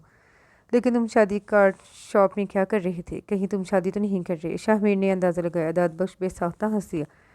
वो दरअसल सरदार बेगम की बड़ी दोनों पोतियों की शादी है, इसलिए सब काम मुझे ही करना पड़ रहा है। चलो यार, कहीं बैठ कर बात करते हैं। इस वक्त जल्दी में हूँ, फिर मिलेंगे। फिर वो एक दूसरे से नंबरों का तबादला करते हुए रुखसत हो गए। दोनों ने एक साथ ही MBA किया था। वो यूनिवर्सिटी में उसका क्लास फेलो था। वो गहरी नींद सो रही थी जब उसके मोबाइल पर रिंग होने लगी। चंद सेकंड तो उसे समझ भी नहीं आया। फिर मोबाइल की तरफ ध्यान दिया। हेलो माही, मेरी जान, कैसी हो? दूसरी तरफ रमीज़ की आवाज़ थी, खुमार आलूद और बोझल सी। आप मेहरमा के सोए हुए एहसासात बेदार हो गए। हाँ मैं ही हूँ रमीज़, तुम्हारे इंतज़ार, तुम्हारी तलब में पागल, एक एक लम्हा गिन के गुजारने वाला। रमीज़ के एक लफ्ज़ से बेताबी और बेकरारी झलक रही थी। ये आप किस लहजे में बात कर रहे हैं? उसके तर्ज गुफ्तगू पे उसके माथे पे बल पड़ गए। तुम्हें जब जब तन्हाइयों में सोचता हूँ, मेरा लहजा, मेरी आवाज़ ऐसे ही हो जाते हैं। प्लीज़ रमीज़ भाई, control your self and mind your language. उसने जवाबन सख्ती से कहा। यार अब कंट्रोल ही तो नहीं हो रहा। पता नहीं ये 22 दिन कैसे गुजरेंगे। रमीज़ फिर भी ये बाज नहीं आया। 22 दिन कैसे गुजरेंगे मैं ये तो नहीं जानती, लेकिन मैं इतना ज़रूर कह सकती हूँ कि आपने अगर मुझसे बात करनी है तो 22 दिन बाद फ़ोन कीजिएगा। उसने कहकर फ़ोन ऑफ कर दिया और फिर तकिया चेहरे पर रखकर सोने के लिए लेट गई। लेकिन दूसरी तरफ रमीज़ भड़क रहा था। उसने जब कुछ भी जहन में ना आया तो दाद बख्श का नंबर डायल कर लिया। वो दिन भर का थका हुआ था, इसलिए आज ईशा की नमाज़ पढ़ने के फ़ौरन बाद ही सो गया। मोबाइल के मुतवातिर बजने पे गड़बड़ा के बेदार हुआ, लेकिन स्क्रीन पर रमीज़ का नंबर देख के चौंक गया। रमीज़ साहब का फ़ोन। इस वक्त उसे अपने हवास ठिकाने पर लाते हुए चंद सेकंड लगे, फिर कॉल अटेंड कर ली थी। दाद बख्श, कहाँ हो तुम? अपने कमरे में हूँ रमीज़ साहब, यानी हवेली में हो? जी हाँ। मेरा एक काम करो, हुक्म कीजिए, उसने मुअद्दब से लहजे में कहा। इस फ़ोन को ऑन रखो और अपनी मेहरमा बीबी को देकर आओ, मैं उससे बात करना चाहता हूँ। रमीज़ को हुक्म दाद बख्श की 14 तबक रोशन कर गया था। उसने हैरत से वॉल क्लॉक की सिम देखा। रात के 2:30 बजे का वक्त हो रहा था। इस वक्त दाद बख्श ने बेसाख्ता कहा। वो मेरी मंगेतर और मेरी होने वाली बीवी है, मैं उससे किसी भी वक्त बात कर सकता हूँ, अंडरस्टैंड? रमीज़ का लहजा हित्तकमीज़ था। वो चुप हो गया। तो तुम फ़ोन लेकर उसके पास जाओ, उसका अपना फ़ोन ऑफ जा रहा है। रमीज़ के कहने पर दाद बख्श को उठना पड़ा। वो स्लीपर पहनकर बाहर निकल आया। उसका रुख मेहरमा के बेडरूम की तरफ था। सीढ़ियाँ तय करता वो उसके कमरे के सामने आ रुका और आहिस्तगी से दस्तक दी। पहली दस्तक पे कोई रिस्पॉन्स नहीं मिला, लेकिन दूसरी दस्तक पे दरवाज़ा चौपट खुल गया। वो नंगे पैर और नंगे सर, रोई रही मुतवरम आंखों समेत उसके सामने थी। उसे देखकर वो हैरान खड़ी रह गई। रमीज़ साहब का फ़ोन है आपके लिए। दाद बख्श ने फ़ोन आगे बढ़ाया और रमीज़ का नाम सुनते ही मेहरमा के तन बदन को आग छू गई। अपने रमीज़ साहब से कहो अभी आराम करे और इत्मीनान रखे, मेहरमा वाली मोहब्बत आपकी सेज ही सजाएगी। वो दाद बख्श को बराह रास्त देखते हुए इतनी ऊंची आवाज़ में बोली कि रमीज़ ने बासानी सुना। इसे कहो एक बार मेरा फ़ोन सुने, इसने दाद बख्श से कहा। वो एक बार आपसे बात करना। अभी अल्फाज दाद बख्श के मुंह में ही थे कि मेहरमा ने उसके हाथ से मोबाइल छीना और पूरी कुव्वत से ज़मीन पे दे मारा। मोबाइल टुकड़ों में बदल गया था। उसके कई टुकड़े सीढ़ियों से नीचे भी गिरे। चले जाओ यहाँ से, वरना तुम्हारा सर भी फाड़ दूंगी। वो एकदम चिल्लाई और रोते हुए धड़ाम से दरवाज़ा बंद कर लिया। जबकि दाद बख्श रात की इस पहर ऐसा हंगामा देखकर खामोश रह गया। मेहर निगार, जी दादी बेगम। मेहर निगार शादी के लिए तैयार करवाए जाने वाले अपने कपड़े फैला फैला कर देख रही थी जब सरदार बेगम ने पुकार लिया। मेहरमा कहाँ है? अपने कमरे में है। रास्ता 4-5 मरतबा फ़ोन कर चुकी है कि मेहरमा को शहर भेजे, वो अपनी पसंद से लहंगा खरीद ले। और ये लड़की हर बार टाल देती है। इससे कहो मेरी नरमी का फ़ायदा ना उठाए, न जाने कौन से खुद साख्ता रोग लगाए पड़ी है। राशदा और कदीर क्या सोचते होंगे इसके बार बार इनकार पे। आप परेशान ना हो, मैं उससे कहती हूँ चली जाएगी। मेहरबानों ने उन्हें तसल्ली दी और वहाँ से उठ गई। सरदार बेगम अंदर ही अंदर मेहरमा की तरफ से खासी परेशान थी। इस लड़की ने उन्हें उलझा के रख दिया था। आज शाहमीर ने उसे अपने घर बुलाया था और उसके सामने एक पुरकशिश ऑफर रखी थी। दाद बख्श कितने ही लम्हे हैरानगी के आलम में शाहमीर को देखते रह गया। क्या बात है, ऐसे क्यों देख रही हो? शाहमीर ने ताज्जुब से पूछा। तुम ये ऑफ़र किस बुनियाद पर दे रहे हो? हमें मिले हुए अभी दिन ही कितने हुए हैं? क्या मतलब दाद बख्श? एक दोस्त होने के नाते अगर मैं तुम्हें बिज़नेस में शमूलियत की ऑफ़र कर रहा हूँ तो इसमें क्या बुरी बात है? पैसा मैं लगाऊंगा, काम तुम पर करोगे, बस इतनी सी बात है। शाहमीर ने कंधे उचकाए। लेकिन मेरे पास तो इतना पैसा नहीं कि मैं किसी बिज़नेस में शराकत इख्तियार करूँ। दाद बख्श ने हकीकत बताई।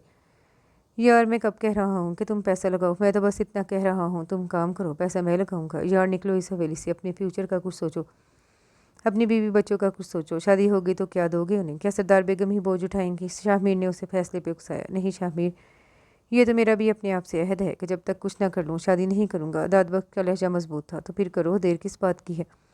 दाद बख्श सोचने का वक्त लेकर वहाँ से उठ गया। वो सरदार बेगम को नहीं छोड़ सकता था, लेकिन सारी ज़िंदगी उन पर इन्हिसार भी नहीं कर सकता था। हाँ, अगर दोनों काम एक साथ एडजस्ट हो जाते तो फिर अच्छा था। वो अपने काम करने की ख्वाहिश भी पूरी कर लेता और सरदार बेगम की जिम्मेदारियाँ भी। इस वक्त उसके जहन में यही कुछ चल रहा था। वो हवेली पहुँचा तब भी सोच में गुम था। दाद बख्श, इधर आओ। हाजरा बेगम ने ऊंची आवाज़ में पुकारा। जी बेगम साहिबा। वो करीब आया था। अज्जू से कहो गाड़ी निकाले, मैंने और मेहरमा ने शहर जाना है। अज्जू तो नहीं है, उसको लाइटिंग वालों के तरफ भेजा है। ओह, हमने तो राशदा भाभी को टाइम दे रखा है। हाजरा बेगम परेशान होगी। तो इसमें परेशानी की क्या बात है? दाद बख्श के साथ चली जाओ तुम दोनों। सरदार बेगम अंदर दाखिल हुई। मेहरमा सोफे पर चुप बैठी थी। जाओ दाद बख्श, गाड़ी निकालो। उन्होंने पोती का सर थपकते हुए दाद बख्श को हुक्म दिया। गाड़ी स्टार्ट करते हुए दाद बख्श की नज़र बेसाख्ता बैक व्यू मिरर की तरफ गई। मेहरमा की नज़रें झुकी हुई थी। वो पहले जब भी इसकी गाड़ी में बैठती थी अपनी नज़रों को बैक व्यू मिरर पे ही फोकस किए रखती थी, लेकिन आज उसकी नज़र की बेरुखी बहुत बड़ी तब्दीली का सबूत थी। राशिदा बेगम उन्हीं लोगों के इंतज़ार में बैठी थी। राशिदा बेगम के सिर्फ 2 ही बेटे थे। रमीज़ बड़ा था और समीर छोटा। समीर स्टडी की गर्ज से दोस्तों के साथ हॉस्टल में रहता था, जबकि रमीज़ इतने सालों से अभी तक यूनिवर्सिटी से ही चिपका हुआ था। दरअसल वो काफ़ी रंगीन मिजाज लड़का था, रंगों और खुशबू में रहने वाला। यूनिवर्सिटी से निकलने को दिल ही नहीं चाहता था और आइंदा उसके बिज़नेस वगैरह के भी कोई आसार नहीं नज़र आते थे, क्योंकि उसे काम करने से कोई दिलचस्पी नहीं थी। उसे बस पक्की पकाई चाहिए थी। और राशिदा बेगम उसके करतूतों से बहुत आजिज़ रहती थी और फ़िक्रमंद भी। लेकिन उसने मेहरमा को पसंदीदगी की सनद बख्श कर राशिदा बेगम की सोचों को एक नया रुख दे दिया था। मेहर बनो ब्याह कर दूसरी हवेली जाने वाली थी। मेहर, निगार और वारिस काफ़ी छोटे थे और रही मेहरमा तो उसकी बीवी बन के हमेशा के लिए उसकी दस्तरस में आ जाती। इस तरह वो हवेली का सरप्रस्त भी बन सकता था, क्योंकि हवेली में उसकी नानी बेगम थी और एक पुप्पो बेगम। वो कौन सा उस पर कोई रोक टोक कर सकती थी? दोनों उसकी अपनी सगी थी। उन्हें रमीज़ से ज़्यादा अजीज़ भला कौन हो सकता था? रमीज़ बैठे बैठे जागीर का मालिक बन जाता। आज मेहरमा होने वाली बहू के नाते उनके घर पहली बार आई थी। राशिदा बेगम उसके वारी सदके जा रही थी। कदीर भाई कहाँ हैं? हाजरा बेगम सोफे पे बैठते हुए बोली। वो इस्लामाबाद गई हैं किसी काम से, कल आ जाएंगे। तुम सुनाओ मेरी जान, कैसी हो? तबीयत तो ठीक है ना? इतनी सुस्त क्यों हो रही हो? राशिदा बेगम ने मेहरमा को बाजू के हल्के में लेकर अपने कंधे से लगाया। शादी के दिनों में हर लड़की ऐसी ही हो जाती है। हाजरा बेगम ने मुस्कुराकर मेहरमा को देखा। आजकल वो भी बड़ी खुश नजर आ रही थी कि चलो इस हवेली और जागीर में मेरे भतीजे का तो कोई हिस्सा हो ही गया ना। मार्केट कब चलना है? हाजरा बेगम ने टाइम देखा, 3 बज रहे थे। वो मैंने जिस बुटीक से मेहरमा का लहंगा तैयार करवाना है उसकी डिज़ाइनर 4 बजे आती है। अरे वो दाद बख्श कहाँ है? राशिदा बेगम ने याद आने पर पूछा। बाहर गाड़ी में होगा। अरे नहीं, वो बाहर क्यों है? बुलाएं उसको। अम्मा बेगम को पता चला तो मुझे आंकनामा भेज देंगी। राशिदा बेगम खुद ही उसे बुलाने के लिए खड़ी हो गई। रहने दो, अब हमारे दरमियान कहाँ घुस के बैठेगा। अम्मा बेगम ने तो अपने हर मुलाजिम को सर चढ़ा रखा है और ये तो इनका चहीता है आखिर। हाजरा बेगम नागवारी से बोली। मेहरमा ने इतने अरसे में पहली बार आंखें उठाकर हाजरा बेगम को देखा था। उसकी नज़रों में काट थी, लेकिन अपनी बेजारी और कोफ्त के इजहार में मगन हाजरा बेगम उसकी नज़रों की काट महसूस नहीं कर सकी थी। ये तो आप ठीक कह रही हैं, लेकिन अम्मा बेगम की वजह से हर वक्त निभाना पड़ती है। राशिदा बेगम कहकर बाहर चली गई, लेकिन वहाँ जाकर पता चला दाद बख्श उनके चौकीदार के क्वार्टर में नमाज़ पढ़ने गया है। वो चुपचाप वापस लौट आई। वो जोहर की नमाज अदा कर रहा था। शायद सफ़र के दौरान कज़ा हो गई। उनका लहजा धीमा था, जबकि हाजरा बेगम पहलू बदल कर रह गई। हूँ, बड़ा नेक और बाकिरदार बनता है। उन्होंने उसकी इबादत पे तंज करने से भी गुरेज नहीं किया। राशिदा बेगम मेहरबान के लिए कुछ खाने को मंगवा रही थी कि बुटीक से कॉल आ गई और फिर लोगों को जल्दी घर से निकलना पड़ गया। वो भी नमाज पढ़ के आ चुका था। फ़ौरन ही वो लोग बुटीक के लिए रवाना हो गए। वो लोग बुटीक के सामने उतरी तो मेहरमा दाद बख्श के पास ठहर गई। तुम भी साथ आ जाओ। मेरे दिल का बोझ तो नहीं उठा सके, दिल की तबाही का बोझ ही उठा लेना। मेरा मतलब है शॉपिंग बैग ही उठा लेना, हेल्प हो जाएगी। उसने एक एक लफ्ज़ जलकर मुंह से अदा किया और दाद बख्श उसके ऐसे जहर में बुझे लफ्ज़ों पे सुन सा खड़ा रह गया। वो वहीं खड़ा सोच रहा था जब शाहमीर की कॉल आ गई। शाहमीर अपना कारोबार सेट करने में लगा हुआ था और दाद बख्श की शादियों से फारिग होने का इंतज़ार कर रहा था। वो शाहमीर से बात करते हुए बुटीक से बाहर सीढ़ियों पर आ खड़ा हुआ, लेकिन शाहमीर उसकी गायब दिमागी फ़ौरन नोट कर गया था। रात 11 बजे का वक्त था जब वो लोग शॉपिंग से फारिग हुए और वापस राशिदा बेगम के घर आते हुए उन्हें 12 बज गए थे। सरदार बेगम शाम से अब तक उन्हें कई बार फ़ोन खड़का चुकी थी। अम्मा बेगम, क्या बात है? आप इतनी परेशान क्यों हो रही हैं? क्या हाजरा भाभी और मेहरमा किसी गैर के घर आई हुई हैं? राशिदा बेगम ने थक कर सोफे पर बैठते हुए पूछा। गैर की बात नहीं है राशिदा, दरअसल मेहरमा माइयों की दुल्हन है। कल शाम इसने माइयों बैठना है और वह घर से बाहर घूम रही है। हमारे यहाँ ऐसा नहीं होता। जब शादी की तारीख तय हो जाती है तो दुल्हन घर से बाहर नहीं निकलती, बदचुकूनी होती है। ये तो मैंने तुम्हारी और कदीर की ज़िद पे उसे भेज दिया। अरे नहीं अम्मा बेगम, कोई बदचुकूनी नहीं होती। वो ज़माने और थे, ऐसे वहम पालने वाले। आप बेफिक्र रहें। मेहरमा अपने घर में है, चंद दिन बाद भी तो इसने इसी घर में आना है। खैर छोड़ो, वो वापस कब आ रही हैं? आज वो वापस नहीं आएंगी, 12 बजे का टाइम हो रहा है। अभी महरमा के लहंगे से मैचिंग जेवर भी लेना है। ये अपनी ज्वेलरी पसंद करके ही जाएगी। राशिदा बेगम की बात पर सरदार बेगम को परेशानी लाहक हुई, लेकिन राशिदा हमा बेगम, क्या आपको हम पे इतना भी एतबार नहीं? राशिदा बेगम ने अफसोस का इजहार किया तो सरदार बेगम चुप हो गई। दाद बख्श को वापस भेज दूँ? नहीं नहीं, दाद बख्श भी वही रहेगा, उसके लिए बेडरूम खुलवाओ, काफ़ी थक चुका होगा। उन्होंने फ़ौरन रोक दिया था। ओके, मैं इसके सोने का इंतज़ाम करवाती हूँ, अब आप भी सो जाइए। राशिदा बेगम ने फ़ोन बंद कर दिया। फिर मुलाजमा से कहकर उन्होंने हाजरा बेगम और महरमा के लिए बेडरूम खुलवाए थे। दाद बख्श के लिए तो गेस्ट रूम खोला था। महरमा काफ़ी थकी हुई और बेजार हो रही थी। वो फ़ौरन ही सोने के लिए चली गई। वो दोनों ख़वातीन बातें करती रहीं। रात के 1 बजे कदीर हमदानी की इस्लामाबाद से वापसी हुई तो उनको उठने का ख्याल आया। कदीर हमदानी अपनी बहन को देखकर बहुत खुश हुए, लेकिन बातें करने के इरादा कल सुबह पे टालकर बेडरूम में चले गए। लेकिन राशिदा बेगम फिर भी बेडरूम में न गई। वो अकेली लाउंज में बैठी हुई थी। उन्हें रमीज़ का इंतज़ार था ताकि उसका किसी से सामना ना हो, क्योंकि उन्हें यकीन था अगर वो इस वक्त घर वापस आया तो अपने हवासों में नहीं होगा। और राशिदा बेगम के खदशे के ऐन मुताबिक वो जब घर में दाखिल हुआ तो उसके कदम लड़खड़ा रहे थे। उसके दोस्त उसे गेट तक छोड़ गए थे। आप जाग रही हैं? रमीज़ को उन्हें अकेले बैठे देखकर हैरत हुई। हाँ, तुम्हारे इंतज़ार में। वाह, मेरे मेरे इंतज़ार में? मगर क्यों? रमीज़ सीढ़ियों की रेलिंग थाम के वो मुश्किल खड़ा था। क्योंकि मैं नहीं चाहती थी कि तुम्हें इस हालत में शादी से पहले हवेली का कोई भी फ़र्द देखे। वो गुस्सा दबाते हुए बोली। हवेली का फ़र्द यहाँ कैसे? उसे हैरानी हुई। हाजरा बीबी, महरमा और दाद बख्श यहाँ ही हैं। शॉपिंग करते हुए लेट हो गए थे, इसलिए मैंने उन्हें यही रोक लिया। अब सीधे अपने बेडरूम में जाओ और सुबह अपना हुलिया दुरुस्त करके सामने आना। वो अपने कमरे की तरफ बढ़ते हुए बोली, लेकिन रमीज़ का लहजे में डूबा हुआ जहन एक ही लफ्ज़ पे अटका रह गया। महरमा, अब खरे की हूँ, जाओ अपने बेडरूम में। वो पलट कर दबे लहजे में दोबारा उससे मुखातिब हुई। जाता हूँ डियर मामा। वो खुद कलामी के से अंदाज में कहता ऊपर आ गया और अपने बेडरूम में आकर उसने पहला काम यही किया कि अपनी शर्ट उतार कर फेंकी और सोफे पे गिर कर सिगरेट पीने लगा। लेकिन लगातार 2-3 सिगरेट पीने के बावजूद उसका जहन इस नाम की गिरफ्त से आज़ाद नहीं हुआ था। वो बिलाहर उठ कर बैठ गया और जारहाना तेवरों से दरवाज़ा खोलकर बाहर निकल आया। उसने बारी बारी बेडरूम चेक किए। हाजरा बेगम जिस बेडरूम में थी उसका लॉक ओपन था, लेकिन जिस बेडरूम में महरमा सो रही थी वो अंदर से लॉक था। अभी खोल लेता हूँ। उस पर शैतानियत सवार हो चुकी थी। वो सीढ़ियाँ उतरता हुआ नीचे किचन में आया और किचन का वो कैबिनेट खोला जहाँ राशिदा बेगम घर के कमरों की चाबियाँ रखती थी। चाबियों का गुच्छा उठाकर उसे महरमा के बेडरूम में आने में बस 5 मिनट लगे। उसने बगैर कोई आहट पैदा किए दरवाजे का लॉक खोला और हैंडल घुमाकर अंदर आ गया। अंदर दाखिल होकर दरवाज़ा लॉक कर दिया, मगर वो अपनी फतह के आलम में ये भूल गया कि वो चाबियों का गुच्छा बाहरी दरवाजे के लॉक में ही झूलता छोड़ आया है। महरमा जिस बेडरूम में सो रही थी उसका लैंप ख़राब था, इसलिए उसे एक एनर्जी सेवर जलाकर सोना पड़ रहा था। इस एनर्जी सेवर की रोशनी में रमीज़ की गहरी नज़रें उस पर जम गई। उसकी होने वाली बीवी, उसको धुतकार कर बात करने वाली हसीना आज उसके सामने थी। यह उसके लिए नई जगह थी, इसलिए उसे कोशिश के बावजूद नींद नहीं आ रही थी। वो न जाने कितनी बार करवटें बदल चुका था। इस गेस्ट रूम में कोई ऐसी चीज़ भी नहीं थी कि वो अपना टाइम ही पास कर लेता, और ना ही वो उठकर बाहर जा सकता था, क्योंकि वो यहाँ मेहमान था और किसी के घर में यूँ रात के वक्त उठकर गश्त करना भी मुनासिब नहीं था। हवेली में होता तो और बात थी, इसलिए वो ज़बरदस्ती आंखें बंद किए लेटा रहा। लेकिन जैसे ही उसके मोबाइल पर रिंग हुई वो चौंक गया, क्योंकि कॉल सरदार बेगम की थी।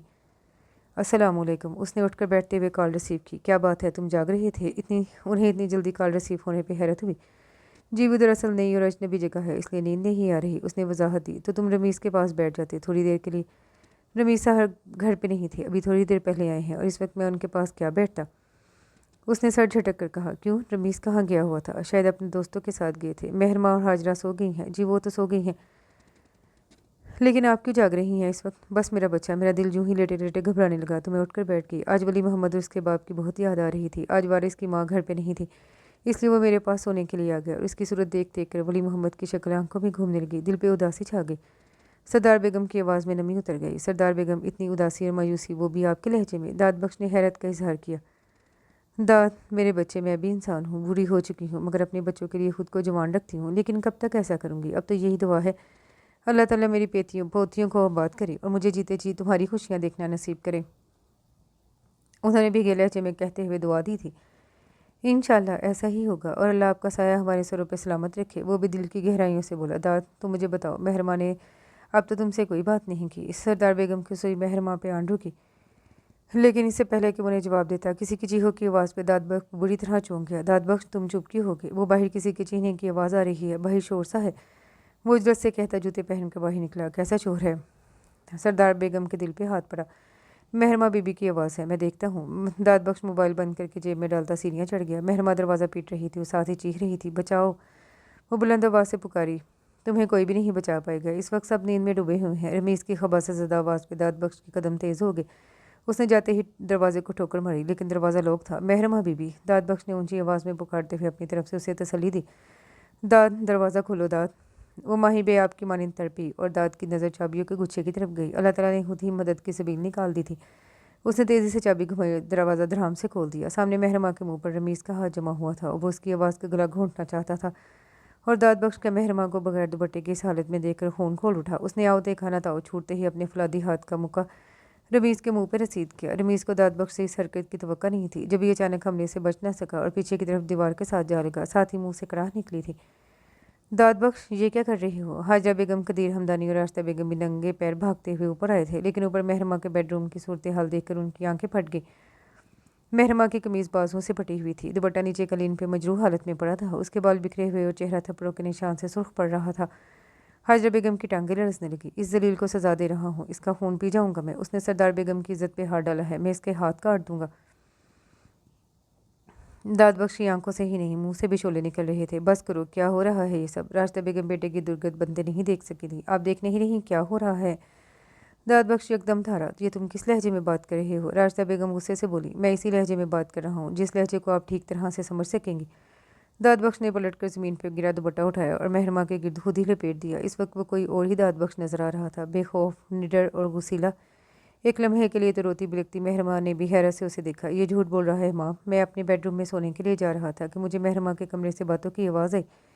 मैं इसकी तरफ आ गया, दरवाज़ा अंदर से लॉक था, इसलिए मैं किचन से चाबियाँ ले आया और जब दरवाज़ा खुला तो ये दोनों अपनी ही रंगरलियों में गुम नजर आए।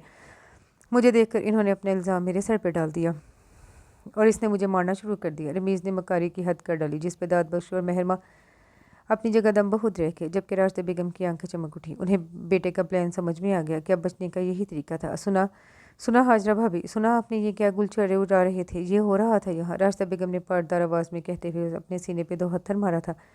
लेकिन हाजरा बेगम जो साकित खड़ी नजर आ रही थी, उनका दिल रमीज़ की झूठी कहानी पे ईमान नहीं लाया। वो बेशक दाद बख्श से खार खाए रखती थी, लेकिन दाद बख्श के किरदार पे उन्हें रत्ती बराबर भी शक नहीं था। फूफो, महरमा की आवाज़ जैसे कुएं से सुनाई दी। मर गई फूफो, तुमने हवेली के नौकर के साथ मुंह काला करके हमारी इज्जत का जनाजा निकाल दिया। अगर इतना ही पसंद था या इतना ही इश्क आशकी थी तो मेरे बेटे पे डोरे डालने की क्या ज़रूरत थी? पहले ही बता देती। और ये हमारी हवेली में इसीलिए आया, हमारी ही इज्जत पे नकब लगाने के लिए। रास्ते बेगम का ववेला शुरू हो गया। रास्ता, ये क्या बके जा रही हो? आराम से बैठकर सारी बात सुलझाओ। कदीर हमदानी ने पहली बार मुदाखलत की। सुलझाने को रह ही क्या गया है, मैं अभी फ़ोन करती हूँ अम्मा बेगम को। रास्ता बेगम ने गेम खेलने के लिए तैयार हो चुकी थी। रास्ता भाभी, इस वक्त अम्मा बेगम को कुछ मत बताएं। हाजरा बेगम ने पहली बार लबकुशाई की। क्यों ना बताऊँ? उन्होंने एक उम्र हो गई ये सांप लाकर हमारे सीने पे बिठा रखा है, आज इस सांप ने डस ही लिया ना। रास्ता बेगम दाद बख्श पे कहरलूद नज़र डालते हुए बोली। वो चुप खड़ा था, लेकिन इस दौरान ही उसका मोबाइल बजना शुरू हो गया। कॉल करने वाली सरदार बेगम ही थी। रास्ता बेगम को पता चल गया था, तभी दाद बख्श के हाथ से फ़ोन झपट कर कान से लगा लिया। अम्मा बेगम, कहाँ हैं आप? आइए और अपने चहीते के करतूत देखिए। हमारी इज्जत पे हाथ डाला है इसने, नमक हराम निकला है आपका ये लाडला। किसकी बात कर रही हो? सरदार बेगम का लहजा सपाट था। आपके दाद बख्श की। उसकी तरफ देखते हुए रास्ता बेगम ने चबा कर कहा और दूसरी तरफ से फ़ोन बंद हो गया। दाद बख्श ने उस पर इन सब पे एक तायराना सी नज़र डाली और रमीज़ को गज़बनाक नज़रों से देखता हुआ महरमा का हाथ पकड़कर इन सब के दरमियान से निकलता चला गया। उसे ड्राइंग रूम में बिठाकर गाड़ी से अपनी चादर निकाल लाया और चादर महरमा को उड़ा दी। आप चुप हो जाएं, कुछ नहीं होगा, सरदार बेगम बस पहुंचने वाली होंगी। दाद बख्श ने ड्राइंग रूम में टहलते हुए वॉल क्लॉक देखा, लेकिन उन्हें तो अभी पता चला है। नहीं नहीं, अभी इसी वक्त पता चल गया था जिस वक्त मुझे पता चला था। दाद बख्श की बात में महरमा कुछ नहीं समझी, लेकिन मजीद कुछ बोली भी न थी। वक्त आगे गुजर ही नहीं रहा था, सुइयाँ एक ही जगह पे जमी थी। बाहर गाड़ी के हॉर्न की आवाज़ सुनते ही जहाँ रास्ता बेगम और रमीज़ अपने अपने महाजों पे अलर्ट हुए थे, वहीं दाद बख्श की परेशानी कदरे कम होगी। लेकिन महरमा जब्त का दामन छोड़ बैठी। वो ड्राइंग रूम से उठकर भागती हुई बाहर आई और गाड़ी से उतरती सरदार बेगम से लिपट कर धारे मार मार कर रोने लगी। उनके पीछे कासिम अली की गाड़ी थी और कासिम अली के साथ सादा बेगम थी। महरमा, क्या हुआ है बेटा, कुछ बताओ तो। राबे बीबी ने आगे भर के महरमा को सरदार बेगम से अलग करना चाहा। दादी बेगम, वो रमीज़ ने। उसकी आवाज़ हलक में ही दब गई। कासिम अली भी मुठियाँ भींच के रह गया। माही, अंदर बैठकर बात करो। उसने महरमा को कंधों से थामा और अंदर ले आया। बाकी सब भी अंदर आ गए। अम्मा बेगम, देखा आपने क्या गिल खिलाए हैं आपके?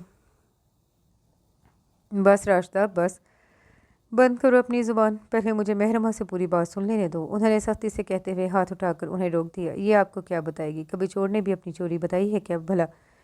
वो तंजिया बोली। चोर अपनी चोरी नहीं बताता, बल्कि वह वेला बहुत करते हैं, जो इस वक्त सिर्फ तुम कर रही हो। सरदार बेगम भी उन्हीं की माँ थी। अम्मा बेगम, ये आप क्या कह रही हैं? आपको मेरी बात पे यकीन नहीं और इस 2 टके के नौकर पे यकीन है? राशिदा बेगम के अंदर अंदाज में हिकारत उतर आई थी। 2 टके का वो नहीं, 2 टके का तुम्हारा बेटा है। सरदार बेगम ने कोई भी लिहाज रखे बगैर बेटी को आईना दिखाया। वह मौजूद सभी चौंक कर सरदार बेगम को देखा था, जिनके अंदाज में कोई लचक नहीं थी। लेकिन इस बात पर राशिदा बेगम को पतंगे लग गई। आप मेरे बेटे को 2 टके का कह रही हैं? इस घटिया लावारिस के लिए आप मेरे बेटे पर उंगलियां उठा रही हैं? इसकी औकात ही क्या है जिसको उसके अपनों ने कुत्ते की तरह धुतकार कर फेंक दिया? आप उसे उठाकर घर ले आए। मेरे बाप और भाइयों के टुकड़ों पे पड़ने वाले को आप मेरे बराबर मेरे मुकाबिल खड़ा कर रही हैं। इस नमक हराम की खातर आप मुझे चट्टा।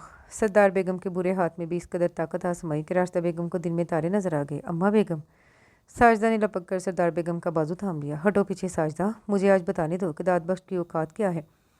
उन्होंने साजदा को पीछे धकेल दिया। दाद बख्श जैसा किरदार तुम्हारी आने वाली 7 नस्लों में भी किसी का नहीं होगा। इसका चलन कैसा है ये सिर्फ मैं जानती हूँ, सिर्फ मैं। ये सिर्फ दाद बख्श ही था जो मुझे आकर ये भी बता देता था कि सरदार बेगम आपकी पोती नादानी कर रही है। इसे रोकिए, इसे समझाइए। नादान है, औकात का फ़र्क नहीं समझती। मेहरबान ने तरफ कर हैरतज़दा से अंदाज में दाद बख्श को देखा। यानी उसने सरदार बेगम को पहले ही सब कुछ बता रखा था और तुम यकीन की बात करती हो? मुझे इस पे और इसके किरदार पे तो यकीन है, लेकिन तुम्हारे किरदार पे नहीं। तुम इस वक्त अपने बेटे की बजाय मेहरमा और दाद बख्श का साथ देती तो शायद मुझे तुम पे भी यकीन आ ही जाता। आप ये किस बुनियाद पे कह सकती हैं कि दाद बख्श बेकसूर है? राशिदा पे इनकार के बोली। कासिम अली, दिखाओ इसे मेरा फ़ोन। जिस वक्त तुम्हारे बेटे ने मेरी पोती मेरी इज्जत पे हाथ डाला, मैं इस वक्त दाद बख्श के साथ फ़ोन पे बात कर रही थी। उन्होंने एक और इंकशाफ किया। राशिदा बेगम का दिमाग भग से उड़ गया। कदीर, हमदानी, रमीज़ और हाजरा बेगम भी चौंक गए। यहाँ तक कि मेहरमा ने भी हैरत और बेयकीनी से देखा। तुम्हारे बेटे के घटिया करतूत का मुझे बिना कहीं पता चल गया था, इसलिए कासिम अली और साजदा को फ़ोन करके हवेली से निकले। शुक्र अदा करती हूँ अपने रब का जिसने मेरी बच्ची को बर्बाद होने से बचा लिया। शादी के बाद असलियत सामने आती तो मैं वली मोहम्मद को क्या मुंह दिखाती। उन्होंने इंतहाई नफरत और हकारत से कहते हुए रमीज़ को देखा। अम्मा बेगम, खबरदार, अपनी गंदी ज़ुबान से मुझे अम्मा मत कहना। उन्होंने उंगली उठाकर रोक दिया। लहंगा कहाँ है हाजरा? उनके अगले सवाल पे वो सब एक बार फिर चौंके। वो मेहरमा के कमरे में रखा है शायद। हाजरा बेगम घबरा गई। जाओ लेकर आओ। उनके हुक्म पर हाजरा बेगम फ़ौरन लहंगा ले आई। कितने का आया था? जी जी जी, 50,000 का। हाजरा बेगम ने बुखलाहट में जवाब दिया। रिजाई, पर्स से 50,000 निकाल के मेरे हाथ पे रख। उन्होंने सबसे पीछे खड़ी रिजाई को हुक्म जारी किया और उजलत में रिजाई ने 5-5 हज़ार के 10 नोट निकाल कर उनके हाथ में रख दिए। ये मेरी बच्ची के पहले शगन का जोड़ा है, सुहाग का जोड़ा, इसलिए इसे छोड़कर नहीं जा सकती। वो अपनी शादी के दिन यही पहनेगी। उन्होंने 50,000 राशिदा बेगम के मुंह पे दे मारे। शादी? एक बार फिर सब चौंके थे। हाँ, शादी, इसी के साथ जो इसका शोहर बनने का हक रखता है, जो बदचलन और बद किरदार नहीं है और ये नीची नज़र ऊंचे ईमान वाला और कौन हो सकता है सिवाय मेरे दाद बख्श के। सरदार बेगम ने फहर से सर बुलंद करते हुए दाद बख्श की तरफ देखकर धमाका किया। वहाँ मौजूद तमाम नफूस दम बखुद खड़े रह के दाद बख्श शर्तर सा उनको देख रहा था। फजर की अजान हो रही थी जब वो लोग वापस हवेली पहुंचे। वो सब अंदर की तरफ बढ़ रहे थे, लेकिन दाद बख्श बाहर ही रुक गया। तुम क्यों रुक गए? कासिम अली ने पलट कर उसे देखा। मैं नमाज़ पढ़ने जा रहा हूँ, वापसी पे मौलवी को अपने साथ ही ले आना। सरदार बेगम ने पलट कर हदायत दी। सरदार बेगम, उसने बेबसी से उन्हें देखा। कासिम अली, जाओ इसके साथ, आज तुम भी सवाब कमाओ। फजर की नमाज़ पढ़ो और वापसी पे उसी के साथ ही मौलवी को भी ले आना। सुबह का सूरज निकलने से पहले ही निकाह हो जाए तो बेहतर है। रुखसती मेहरबानों के साथ ही होगी। सरदार बेगम के हुक्म से इनकार भला किसे था। कासिम अली दाद बख्श के साथ ही मस्जिद चला गया और जब वो दोनों नमाज़ पढ़ के मौलवी साहब को साथ लेकर हवेली आए तो वहाँ दूसरी हवेली के भी तमाम अफराद आए हुए थे और यकीनन उनको सरदार बेगम ने ही बुलाया था। मौलवी साहब, पहले कासिम अली और मेहरबानों का निकाह पढ़ाएं। मेहरबानों बड़ी बेटी है, पहले इसका निकाह होगा। लेकिन कासिम अली के निकाह के बाद जब दाद बख्श की बारी आई तो सर तपाल रस उठा था। उसे लगा सरदार बेगम उसे ज़मीन से उठाकर अर्श पे बिठा रही हैं। दाद बख्श, समझो कि तुम्हारी दुआ भी कबूल होगी। वैसे भी तुमने नमाजें भी बहुत पढ़ी हैं और दुआएं भी बहुत मांगी हैं। कासिम अली ने दाद बख्श को कोनी मारते हुए छेड़ा था और फिर सबकी मौजूदगी में सरदार बेगम ने अपनी पोती दाद बख्श की ज़ौजियत में दे दी। उन्होंने अपनी इज्जत उसे सौंप डाली थी। हर तरफ मुबारक सलामत का शोर मच गया, लेकिन दाद बख्श सरदार बेगम के कदमों में बैठ गया। सरदार बेगम, मैं आपका नौकर, आपका खादिम इस काबिल नहीं था। मैं आपके कदमों की खाक भी नहीं था। आपने मुझे अर्श पे बिठा दिया है। उसकी आंखें भर आईं। सरदार बेगम ने उसे कंधों से थाम के खड़ा किया और अपने सीने से लगा लिया। अमीर तो तुमने मुझे किया है, और तुम ना होते तो इस हवेली की इज्जत तारीकियों में डूब जाती। अल्लाह ताला तुम्हें ज़िंदगी दे, खुश रखे, आबाद रखे। उन्होंने दाद बख्श की पेशानी चूम कर उसके कंधे पे हाथ फेरा। अम्मा बेगम, मुँह मीठा करें। राबिया बीबी खुद ट्रे में मिठाई लिए आ गई और वहाँ बैठे तमाम अफराद का मुँह मीठा करने लगी। दाद बख्श पहली फुर्सत में शाहमीर के पास गया था और उसकी ऑफ़र कबूल कर ली। इस ऑफ़र के साथ जो तुमने सहूलियात पेश की थी उनका जल्दी से इंतज़ाम करो। दाद बख्श ने गाड़ी और फ्लैट की बात की। क्या मतलब, इतनी जल्दी किस लिए है?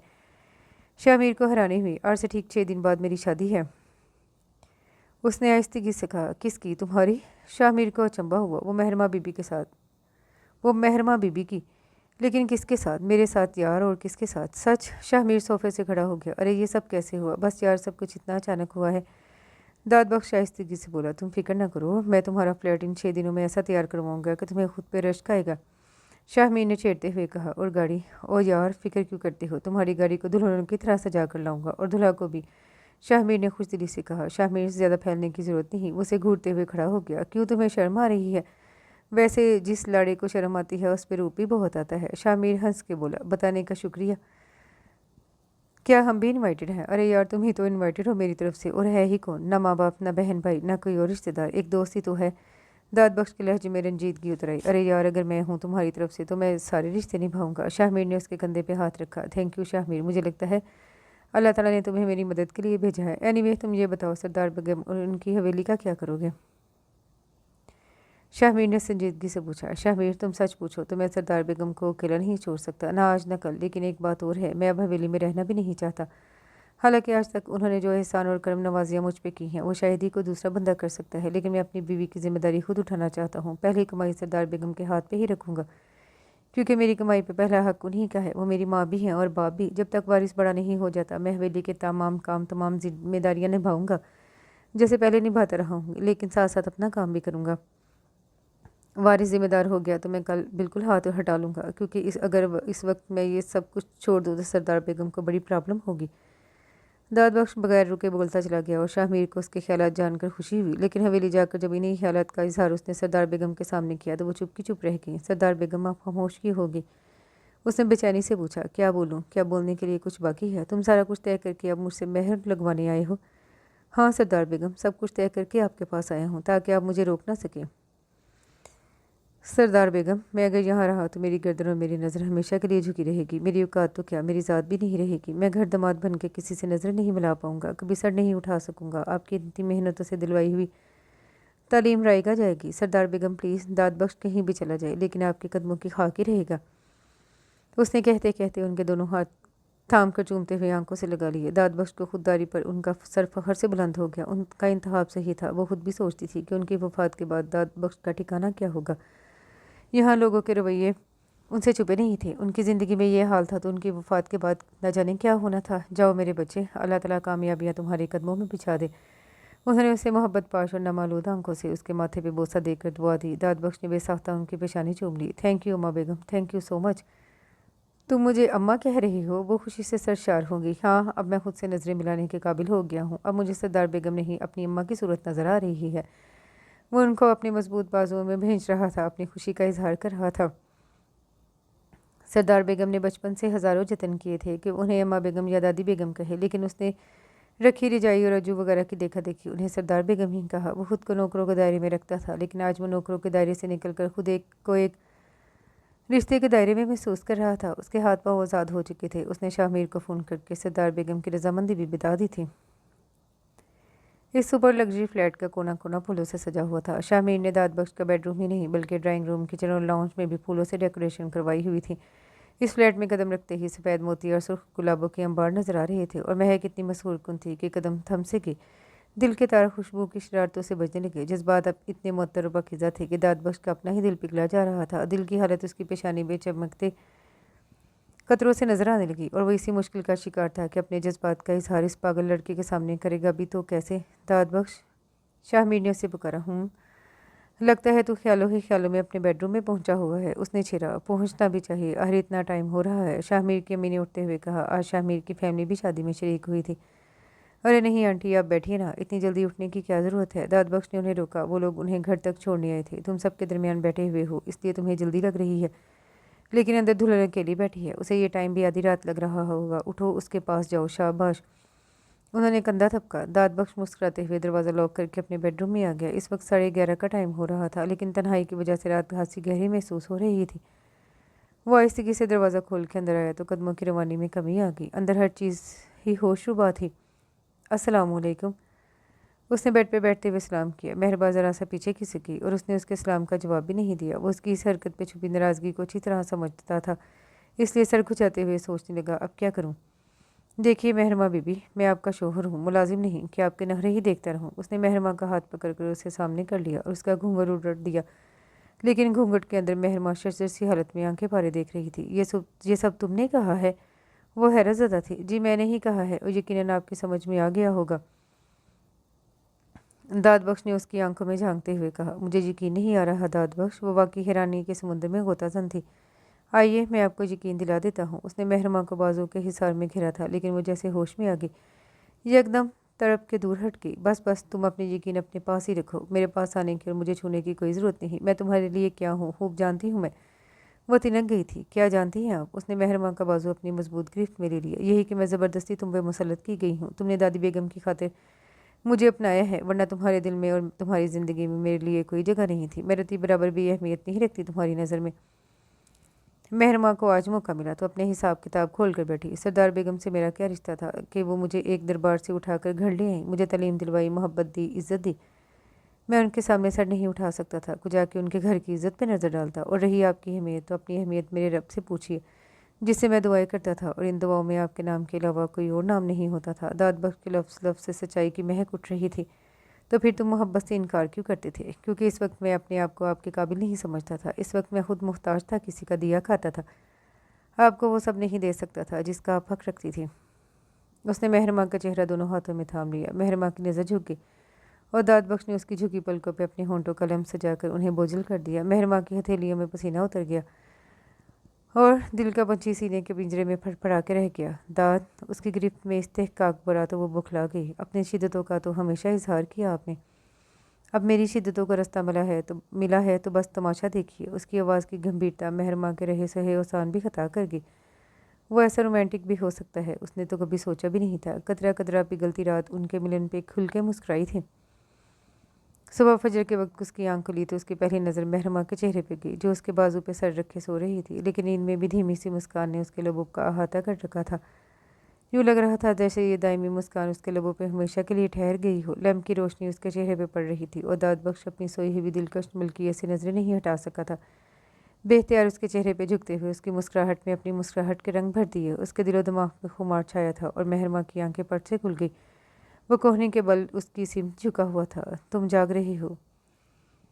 खुशकिस्मती से आंख खुल गई, लेकिन इस वक्त मेहरमा ने नज़र घुमा के साइड टेबल पर रखे क्लॉक को देखा। उसकी अपनी आवाज़ और आंखें नींद की वजह से बोझल हो रही थी। आप परेशान ना हो, मैं आपके लिए नहीं जाग रहा, मैं तो नमाज़ पढ़ने के लिए जाग रहा हूँ।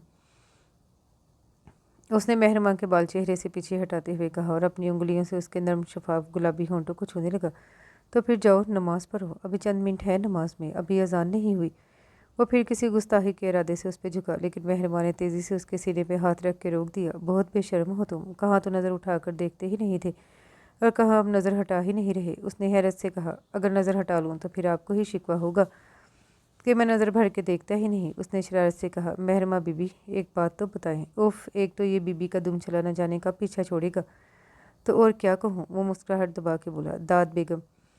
उसने फ़ौरन जवाब दिया, दाद बेगम। उसे हैरत हुई। हाँ, मेरी बड़ी ख्वाहिश है कि जिस तरह लोग दादा जान के नाम से दादी को पुकार को दादी बेगम को सरदार बेगम कहते हैं, इसी तरह मुझे भी तुम्हारे नाम से दाद बेगम कह के पुकारें। वो हुक्म बजा लाया, और ये तुम मुझे आपके बजाय तुम का दर्जा कब दोगे? उसने घूर के पूछा, जब आप तुम की बजाय आपका दर्जा देंगी मुझे।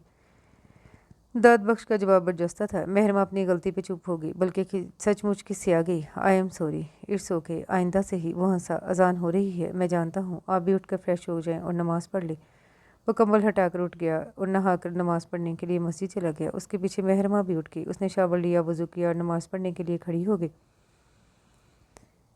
नमाज़ पढ़ने के बाद वो खिड़की से पर्दे हटाकर सूरज की नोखेज़ किरणों से लुत्फ़अंदोज़ होने लगी थी, लेकिन ध्यान अब भी दाद बख्श की तरफ ही था। दाद बख्श, मैं तुम्हें अपने दिल से सलाम पेश करती हूँ। तुमने अपने मजबूत किरदार के बलबूते पर सरदार बेगम का दिल भी जीत लिया और महनुमा वली मोहम्मद को भी। आज मैं यहाँ हूँ तो सिर्फ तुम्हारी ईमानदारी, दयानतदारी और किरदार की वजह से, वरना यहाँ ऐसा कोई मर्द नहीं जो अपनी तरफ बढ़ने वाली लड़की का हाथ झटक दे या उसके वजूद से नजरें चुरा ले। तुम मेरा नसीब बने हो तो मैं वाकई खुश नसीब हो गई हूँ। I am really proud of you. वो खिड़की के पट से टेक लगाए अपनी सोचों के दोष पर न जाने कहाँ से कहाँ पहुँची हुई थी। आज शादी के 2 दिन बाद महरमा गाँव जा रही थी। सरदार बेगम ने मेहर निगार, वारिस और राबिया बीबी को लेने के लिए भेजा था। दाद बख्श को शाह मीर के साथ मिलकर कोई मीटिंग तय करना थी, इसलिए महरमा को रुखसत करके ऑफिस चला गया। लेकिन सरदार बेगम ने उसे बाकायदा फ़ोन करके आने की ताकीद की थी। उसने हामी भी भर ली थी। 1 घंटे बाद वो फारिग हुआ तो गाँव का रुख किया, लेकिन गाँव में दाखिल होती सड़क के बीचों बीच किसी की बाइक औंधी पड़ी थी। 2-3 बार उसने गाड़ी का हॉर्न दिया, लेकिन कोई पता न चला कि बाइक का मालिक कौन है और कहाँ है। वो गाड़ी रोक के नीचे उतर आया। जैसे ही वो बाइक को हटाने के लिए आगे बढ़ा, एक सनसनाती हुई गोली उसका कंधा छेद के रखी। दाद बख्श एक कराह के साथ पलटा। सड़क के करीब झाड़ियों में उसे रमीज़ की शक्ल नजर आई, लेकिन दूसरी गोली उसके बाजू को चीरती हुई गुजर गई। वो यकदम ज़मीन पे गिरा। इतने में लोगों की आवाज़ें आने लगी। रमीज़ बाइक लेकर हवा हो गया। दाद बख्श उसे अच्छी तरह पहचान चुका था। गाँव का चाचा बशीर लोहार हाथ में दरांती पकड़े सबसे पहले दाद बख्श तक पहुंचा। ओए दाद बख्श, ओए क्या हो गया? गोली किसने चलाई? कौन था? बशीर लोहार के हाथ कांप रहे थे। उसने दाद बख्श का सर उठाकर गोद में रखा, लेकिन इतने में उसकी आंखें बंद हो चुकी थी और इत्तेफाकन दूसरी हवेली का ड्राइवर इम्तियाज़ गाड़ी लेकर आ गया। वो भी दाद बख्श को देखकर परेशान हो गया। फिर वहाँ जमा होने वाले तमाम किसानों ने मिलकर उसे गाड़ी में डाला, अस्पताल ले गए। कुछ हवेली की तरफ दौड़ पड़े। हवेली में भी जिस जिसको पता चला वो धक से रह गया। महरमा चौंक कर उठी थी। न जाने कैसा ख्वाब देखा था। उसका दिल बुरी तरह घबरा रहा था। उसने दाद बख्श के बारे में पूछा। ये जानकर कि वो अस्पताल में है, उस पर आसमान टूट पड़ा। उफ खुदाया, मुझे पता ही नहीं चला। वो चकरा कर गिरने लगी कि मेहरबानों ने उठकर उसे थाम लिया। महरमा, परेशानी की कोई बात नहीं, खुद को संभालो, वो अब ठीक है। दादी बेगम का फ़ोन आया था, वो पुलिस को भी इतला कर चुकी हैं। महरमा की समझ में कुछ नहीं आ रहा था। वो एकदम फूट फूट कर रोने लगी। वो बच्चों की तरह बिलक रही थी और राबिया बीबी उसे चुप करवाते हुए तसल्लियाँ देने लगी। थोड़ी देर बाद दूसरी हवेली से साजदा वगैरह भी आ गई। कासिम अली तो इतला मिलते ही अस्पताल पहुंच गया था, लेकिन जैसे जैसे सबको खबर मिली थी सभी परेशान हो रहे थे। अम्मा, इस पे गोली रमीज़ ने चलाई है, ये काम वही खबीस कर सकता है, वरना दाद की किसी के साथ क्या दुश्मनी हो सकती है भला? महरमा हिचकियों के दरमियान बोली। बस बेटा, हम क्या कह सकते हैं, अब ये तो पुलिस ही बताएगी किसका काम है। राबिया बीबी बगैर किसी तस्दीक के रमीज़ पे इल्ज़ाम नहीं रखना चाहती थी। दाद, वो बेताब सी अंदर दाखिल हुई। दाद बख्श ने आंखें खोलकर उसे देखा। उसे अजू अस्पताल छोड़ के गया था। कैसी हो? आप कैसे हैं? कब डिस्चार्ज होंगे? डॉक्टर्स क्या कहते हैं? उसने दाद का हाथ पकड़ लिया। उफ, तुम्हारी ये बेताबियाँ और जल्दबाजियाँ। वो धीमे से मुस्कुराए। वो शुरू से ही ऐसी थी, जज्बाती और जुनूनी। मैं सब्र नहीं कर सकती, आपके मामले में तो हरगिज़ नहीं। यार, सब्र किस काफर को आता है? मुझसे पूछो, मैं सब्र की किस इंतहा में पे हूँ? तुम सामने खड़ी हो और मैं बेबस। दाद बख्श की मानी खेज बेबाक नज़र महरमा के चेहरे का तवाफ़ कर रही थी। महरमा नज़र चुराने पे मजबूर हो गई। प्लीज़ दाद, मुझे टाली मत। ये बताएं, तबीयत अब कैसी है? तुम आ गई और मैं ठीक हो गया। कहो तो उठ कर बैठ जाओ। नंद नहीं, आप आराम करें। वो घबरा गई। डॉक्टर से कहो जल्दी डिस्चार्ज कर दे, कहीं दिल के अरमान दिल में ही ना रह जाएं। पहले ही आपसे तुम तक आते आते उम्र गुजर गई है। कसम से यार, यूँ लगता है तुम्हारी चाह में बुरा हो गया हूँ। महरमा उसके अफसरदा से अंदाज पे यकदम खिलखिला के हंसी। जाहिर है मैं 21 साल की कम से दोशीज़ा और आप 30 साल मर्द। उफ, इतनी एज? उसने मुंह बना के कहा। बस बस, ज़्यादा दोशीज़ा बनने की भी ज़रूरत नहीं है, तुम्हारी शादी हो चुकी है अब। दाद बख्श ने पैंतरा बदला। बहुत तेज़ हो गए हो, तुम्हारे साथ का कमाल है। क्या कहा? वो चाहिए, एक बात मानोगी? कहीं। अम्मा बेगम से कहो केस वापस ले ले, रमीज़ को आज़ाद करवा दे। 3 दिन से वो जेल में है और पुलिस वालों की मार खा रहा है। प्लीज़ यार, मैं किसी की अजियत का सबब नहीं बन सकता। यूँ समझ लो मैंने तुम्हारे सदक़े और अपनी खुशियों के सदक़े उसे माफ़ किया। दाद बख्श ने महरमा का हाथ पकड़ के उसे समझाया। दादी बेगम उसे माफ़ नहीं करेंगी और वो माफ़ी के काबिल नहीं है। उसने 2 बार हमें कत्ल करने की कोशिश की, एक बार मेरी इज़्ज़त पे हाथ डालकर, एक बार आप पे गोली चलाकर। यार, गलती इंसान से ही होती है और माफ़ भी इंसान ही करते हैं। प्लीज़ कोशिश करो कि अम्मा बेगम मान जाएं। दाद बख्श ने उसे राज़ी करना चाहा। महरमा चुप हो गई, लेकिन सरदार बेगम अपने असूलों से पीछे हटने को तैयार नहीं थी। सब ने कोशिश करके देख ली, लेकिन वो नहीं मानी और पूरा 1 साल गुजर गया। मुझे लगता है ये पूरे का पूरा अम्मा बेगम पे गया है। दाद बख्श ने सरदार बेगम की गोद में लेटे बच्चे को गौर से देखते हुए अपनी राय का इजहार किया। और मुझे लग रहा है ये पूरे का पूरा तुम पे गया है। सरदार बेगम ने मुस्कुराकर दाद बख्श को देखा। वाह जी वाह, मेरा बेटा मेरा है और लगाव जैसा रहा है। क्या कमाल की बात है। आप दोनों को अपने सिवा भी कोई नज़र आता है या नहीं? ये मेरे जैसा भी तो हो सकता है। महरमा इन दोनों की तोता चश्मी पे सुलग उठी। इसके यहाँ बेटा पैदा हुए 8 दिन हो चुके थे। पहले 6-7 दिन मेहरबानों, मेहर निगार और राबिया बीबी उसके पास वक्फे से आकर रही थी और इसकी देखभाल करती रहीं। अब वो गई तो दाद बख्श की फरमाइश पर सरदार बेगम आ गई और इनके साथ उनकी लाडली और चशीती रिजाई भी आई हुई थी। बेटे हमेशा बाप का पट्टू होते हैं। सरदार बेगम ने महरमा के सर पर चपत लगाई। लेकिन बेटों को ज़्यादा प्यार माओ से ही होता है। महरमा इतरा के बोली, जैसे मुझे अम्मा बेगम से है। दाद ने उनके कंधे पे बाजू फैलाया। हाँ, इसीलिए तो मेरी सारी बातें चोरी छुपे जाकर इनको बता आते थे। वो घूर के खफा से लहजे में बोली और दाँत बख्श कह कहा लगा के हंस पड़ा और सरदार बेगम भी अपनी हंसी न रोक सकी थी। अभी तक सदमे है बेचारी को। हाँ तो और क्या, मुझे क्या पता था कि अंदर मेरी जड़ें काटी जा रही हैं, मेरी मुखबरी की जा रही है। उसकी खपकी पे वो दोनों हंस रहे थे कि इतने में डोरबेल की आवाज़ सुनाई दी। शामिर भाई होंगे, उसने अंदाज़ा लगाया। मैं देखता हूँ। वो उठकर बाहर आ गया, दरवाज़ा खोल कर देखा, लेकिन सामने रास्ता बेगम को देख कर हैरान रह गया। आप? हाँ, मैं तुमसे कुछ मांगने आई हूँ दाद बख्श, अल्लाह के वास्ते मुझे मायूस मत करना। रास्ता बेगम ने उसके सामने हाथ जोड़ दिए। ये क्या कर रही हैं आप? प्लीज़ अंदर आ जाइए। वो सामने से हट गया। दाद कहाँ रह के आप? कौन है बाहर? मेहर माँ की आवाज़ सुनाई दी। बेगम साहिब आई हैं। वो वापस ड्राइंग रूम में आते हुए बोला, जिस पे वो दोनों चौंकी।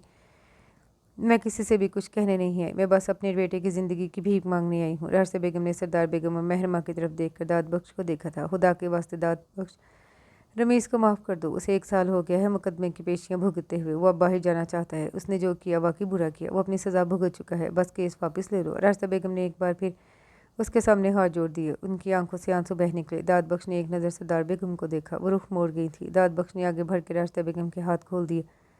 आप मेरी माँ के बराबर हैं, हाथ जोड़कर मुझे गुनहगार मत कीजिए। मैंने तो उसी वक्त रमीज़ को माफ़ कर देने का कह दिया था जब इसे पुलिस ने पकड़ा था, लेकिन अम्मा बेगम के असूल के मुताबिक उसे सज़ा मिलनी चाहिए थी। जहाँ तक मेरा ताल्लुक़ है, मैं उसे खुले और सच्चे दिल से माफ़ करता हूँ। आप परेशान ना हो, मैं कल ही वकील से बात तय करके केस वापस लेने की दरख्वास्त पेश करता हूँ। दाद बख्श के फैसले पर सरदार बेगम ने चौंक कर देखा, जबकि रास्ता बेगम के चेहरे पर खुशी और बेयकीनी के साए लहरा गए थे। वो अम्मा बेगम, राशिदा बेगम ने किसी खदशे के तहत कहा, अम्मा बेगम मेरी माँ है, वो मेरी बात से इनकार नहीं करेंगी। आप बैठिए और चाय पी कर जाइएगा। दाद बख्श ने कितने यकीन से कहते हुए राशिदा बेगम को सोफे पे बिठाया और राशिदा बेगम शर्मिंदा होकर रह गई। उन्हें अपना रवैया याद आ गया। मेहर माँ, रिजाई से कहो चाय लेकर आए। उसने इशारा किया। जी अभी कहती हूँ। वो फ़ौरन उठ गई। राशिदा बेगम, ये फ़र्क है मेरी तरबियत में और तुम्हारी तरबियत में। तुम्हारा अपना ही बेटा तुम्हारे इख्तियार में नहीं, जबकि मेरे बेटे ने मेरा सर फ़ख्र से बुलंद कर दिया। जाओ, मैं अपनी दाद के सदके तुम्हें और तुम्हारे बेटे को माफ़ करती हूँ। सरदार बेगम ने दिल पे लगा ताला खोल दिया था। राशिदा बेगम ने आज सच्चे दिल से तस्लीम किया था कि इंसान की अज़मत उसकी बड़ाई उसके ख़ानदान और दौलत से नहीं, उसके किरदार से होती है। और इसके साथ ही ये खूबसूरत सा नावल अपने अख्ताम को पहुँचा। उम्मीद करती हूँ दूसरे नावल्स की तरह ये नावल भी आपको पसंद आएगा। कमेंट में अपनी राय का इजहार ज़रूर कीजिएगा। दुआओं में याद रखिएगा। अल्लाह हाफिज़।